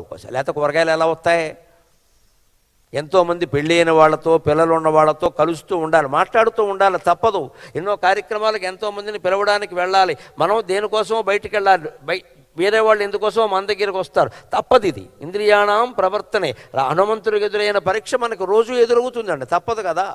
అప్పుడు మన మనస్సు ఎలా ఉందో గమనించుకోవాలి. మనోహిహేతు సర్వేషాం ఇంద్రియాణాంకి వర్తనే. నీ ఇంద్రియాలు ఎలా ప్రవర్తిస్తున్నాయనేది మూలం. ఇంద్రియాలను చూడక చెయ్యి కదులుతూనే ఉండొచ్చు, కాలు కదులుతూనే ఉండొచ్చు, కనురెప్పలు వాళ్తూనే ఉండొచ్చు, చెవులు దేన్నో వింటూనే ఉండొచ్చు, కానీ మన మనస్సు వింటోందా? ఇప్పుడు నా ఉపన్యాసం వింటున్న వాళ్ళలో అందరూ వింటున్నారా అంటే నేను చెప్పలేను. ఎవరి మనస్సు దీని మీద లగ్నమైందో వారు వింటారు. కొందరు చెవులు లగ్నమవుతే మనస్సు లగ్నం కాదు. వారు ఫోన్ చూస్తూ ఉండొచ్చు, ఎక్కడికో మాట్లాడుతూ ఉండొచ్చు, ఏదో పని చేస్తూ ఉండొచ్చు. కొందరు ఇంకా మహానుభావులు ఉంటారు, ఏసీ థియేటర్ కదా అని శుభ్రంగా పడుకుంటారు. వారే మహాయోగులు అంటే లెక్క. హాయిగా చల్లటి వాతావరణం దొరికింది, ఆయన ఎప్పుడో అయ్యాక లేపుతారు, గొడవ ఎందుకు వచ్చింది అని పడుకుంటారు. అంచేది అందరూ వింటున్నారని చెప్పలేమండి. చెవులు ఇక్కడ ఉన్నంత మాత్రాన్ని, శరీరం ఇక్కడ ఉన్నంత మాత్రాన్ని వింటున్నట్టు కాదు. ఇక్కడ ఎవరు ఏమీ చూడడం మానేసి, ఏమీ వినడం మానేసి ఉపన్యాసం మీదే మనస్సు పెట్టగలిగారు, వారే వింటున్నట్టు లెక్క. అటువంటి వాళ్ళు 10 మంది ఉండొచ్చు, 10,000 మంది ఉండొచ్చు, నాకు అనవసరమైన విషయం అది. ఇక్కడ ఉంటుండగానే అందరూ వింటున్నారని చెప్పలేం కదా. బయట వాతావరణం కూడా అంతేనండి. వాతావరణం ఎలాగే ఉండదు. అది ఆదివారం సంత, బోళ్ళు మంది కూరగాయలు అమ్ముతారు. నీకెందుకు? నీకు కావలసిన వంకాయలు టెంకాయలు కొనుక్కుని ఇంటికి వచ్చాయి, అయిపోయింది కదా. అన్ని దుకాణాలు నీకు దేనికి? ఇలాగే లోకంలో మనం సంచరించాలి. అదే చెబుతున్నాడు ఇక్కడ ఖచ్చితంగా. మనం ఎలా ఉండాలి అంటే రాగద్వేషాలు లేకుండా ఉండాలి అంటే ఇది నేర్చుకో. ప్రసాదే సర్వదుఃఖానాం హానిరస్యోపజాయతే ప్రసన్న చేతసో హ్యాసు బుద్ధి పర్యవతిష్టతి. హనుమంతుడికి సరిగ్గా అదే జరిగింది. వీళ్ళు ఎలా ఉంటే నాకే, ఎలా పడుకుంటే నాకే, వీణ వాయిస్తే నాకే, ఏం తింటే నీకే, నాకెందుకు ఆ గొడవ? నా మనస్సు వీళ్ళ ఎవరి ఎందు కాంక్షతో లేదు కదా. నేను బ్రహ్మచారిగానే ఉన్నాను కదా. నా మనస్సులో ఏ దోషము లేనప్పుడు నేను ఇక్కడ ఉంటే తప్పేమిటి అని శుభాశుభాస్వస్థాసు తచ్చమే సువ్యవస్థితం. శుభం జరిగినా అశుభం జరిగినా, నేను చూసే దృశ్యాన్ని చూసినా, చూడకూడని దృశ్యాన్ని చూసినా నా మనస్సు కదలకుండా ఉంది కదా. ఆ మనస్సు నిశ్చలంగా ఉండడం మీద దృష్టి పెట్టడమే ధ్యానం. అదే ధ్యానం అంటే లెక్క. ధీ ప్లస్ ఆనం, అలా కూడా విడదీసుకోవచ్చు ధ్యానాన్ని. ధీ అంటే బుద్ధి, ఆనం అంటే మార్గం. ప్రాణం ప్రాణం ఆనం ప్రాణం, అపానం ఆనం అపానం, వ్యానం వి ఆనం వ్యానం, ఉదానం ఉత్ ఆనం ఉదానం, సమానం సమ ఆనం సమానం, అన్నిట్లోనూ ఉన్నది ఆనం. ఆనం అంటే మార్గం, ప్రాణం సంచరించే మార్గం. వ్యానం విశేషమైన ప్రయాణం. అలాగే ఇక్కడ కూడా ధ్యానం, బుద్ధి వెళ్ళేటువంటి మార్గం కనుక ఒకచో బుద్ధి ఎక్కడ స్థిరంగా ఉందో అదే ధ్యానం. ప్రయాణం అనేది ఆపేసి బుద్ధి స్థిరంగా ఉండగలిగితే ధీ స్థానం, బుద్ధి స్థానమే ధ్యానం. ఎనాదేశ సంధ్యను కూడా చెప్పుకోవచ్చు, ఇబ్బంది ఏం లేదు. అక్కడ వ్యాకరణం అభ్యంతరం పెట్టదు. అందుకని ధ్యానం అంటే బుద్ధి స్థిరంగా ఉండడం, మనస్సు లగ్నం కావడం. ఖచ్చితంగా అలా ఉండేలా చేయొచ్చు కదా. అందుకే హనుమంతుడు ఆ దృశ్యం అంతా చూశాడు. అక్కడెక్కడ సీతాదేవి కనపడాల. ఆయన మనస్సులో మాత్రం ఏ దోషము లేదు. మన బ్రహ్మచర్యం చెడకుండా ఉండాలంటే మనస్సు చాలా ప్రధానం. ఆ మనస్సు స్థిరంగా ఉంటే మనం ఏ వాతావరణంలో ఉన్నా సంస్థ గురించి కానీ, మన వ్యక్తిగత జీవితం గురించి కానీ, మనం చేయవలసిన పనులేవో చేసుకుని వెంటనే వెనక్కి వచ్చేయచ్చు, అభ్యంతరమేం లేదు. ఇక్కడ ఇంద్రియాణాంహి చరతాం, అప్పుడు కూడా జాగ్రత్తగా ఉండాల్సింది ఒకే విషయంలో. ఇంద్రియాణాంహి చరతాం యన్మనోను విధీయతే. యన్ ఇంద్రియాణం హి చరతాం యన్ మనోనువిధీయతే సతస్య హరతి ప్రజ్ఞాం వాయుర్నావమివాంభసి. సముద్రంలో పడవ ప్రయాణం చేస్తోంది, వాలుగాలి ఉంది, సమానంగా వీస్తోంది గాలి, హాయిగా వెడుతోంది అనుకున్నాడు ప్రయాణికుడు. కానీ ఇంతట్లో తుఫాను గాలి వచ్చింది. ఆ తుఫాను గాలి ఈ పడవను లాగేస్తుందా లేదా? సరిగ్గా మన మనస్సు ఆత్మవైపుకి ప్రయాణం చేస్తూ ఉంటే కొన్ని తుఫాన్లు వస్తాయి. మనకి దగ్గర వారు ఎవరో పోయినట్టు తెలుస్తుంది. అన్నయ్యో, అక్కయ్యో, తల్లో, తమ్ముడో, మమకారం వదులుకోలేం, కన్నీళ్లు పెట్టకుండా ఉండలేం, తప్పు లేదు, అంతటితో ఆగిపోవాలి. ఇక మొత్తం మామూలు వాళ్ళు ఏడిచినట్టుగా పొర్లి పొర్లి ఏడవకూడదు. అలా ఏడిస్తే మన బ్రహ్మజ్ఞానానికి అర్థం లేదు.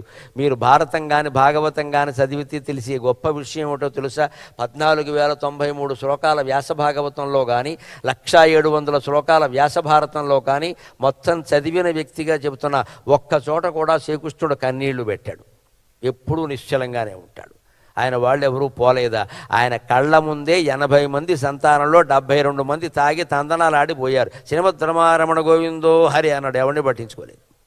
గాంధారి శాపం పోతారు పోనే అన్నాడు, అంతే, పట్టించుకోలేదు. నా కొడుకో అని బాధపడలేదు ఆయన.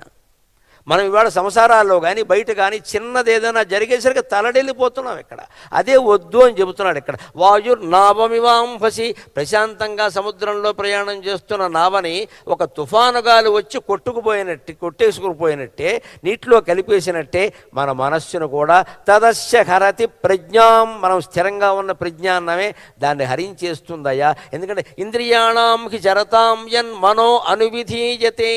ఇంద్రియాలు ఏవో అక్కడక్కడ ప్రసరిస్తున్నాయి. కన్ను దేన్నో చూస్తోంది, చెవి దేన్నో వింటోంది. నీ మనస్సు దాని మీద లగ్నం చెయ్యాలని ఏం లేదు. చెయ్యొచ్చు, చేయకపోవచ్చు. ఇప్పుడు ఉపన్యాసం మీద కొంతమంది మనస్సు లగ్నం అవుతుంది, కాదు, తప్పేం లేదు అందులో, వారి ఇష్టం వారిది. దానికి ఏం చేస్తాం? లగ్నమైన వాడికి లగ్నమైన ప్రయోజనం ఉంటుంది, లగ్నం కాకపోతే లగ్నం కానట్టే ఉంటుంది. దేవుడు పూజ అయినా అంతే, ధ్యానమైనా అంతే. మనస్సు లగ్నమైందా లేదా, అది చాలా ముఖ్యం.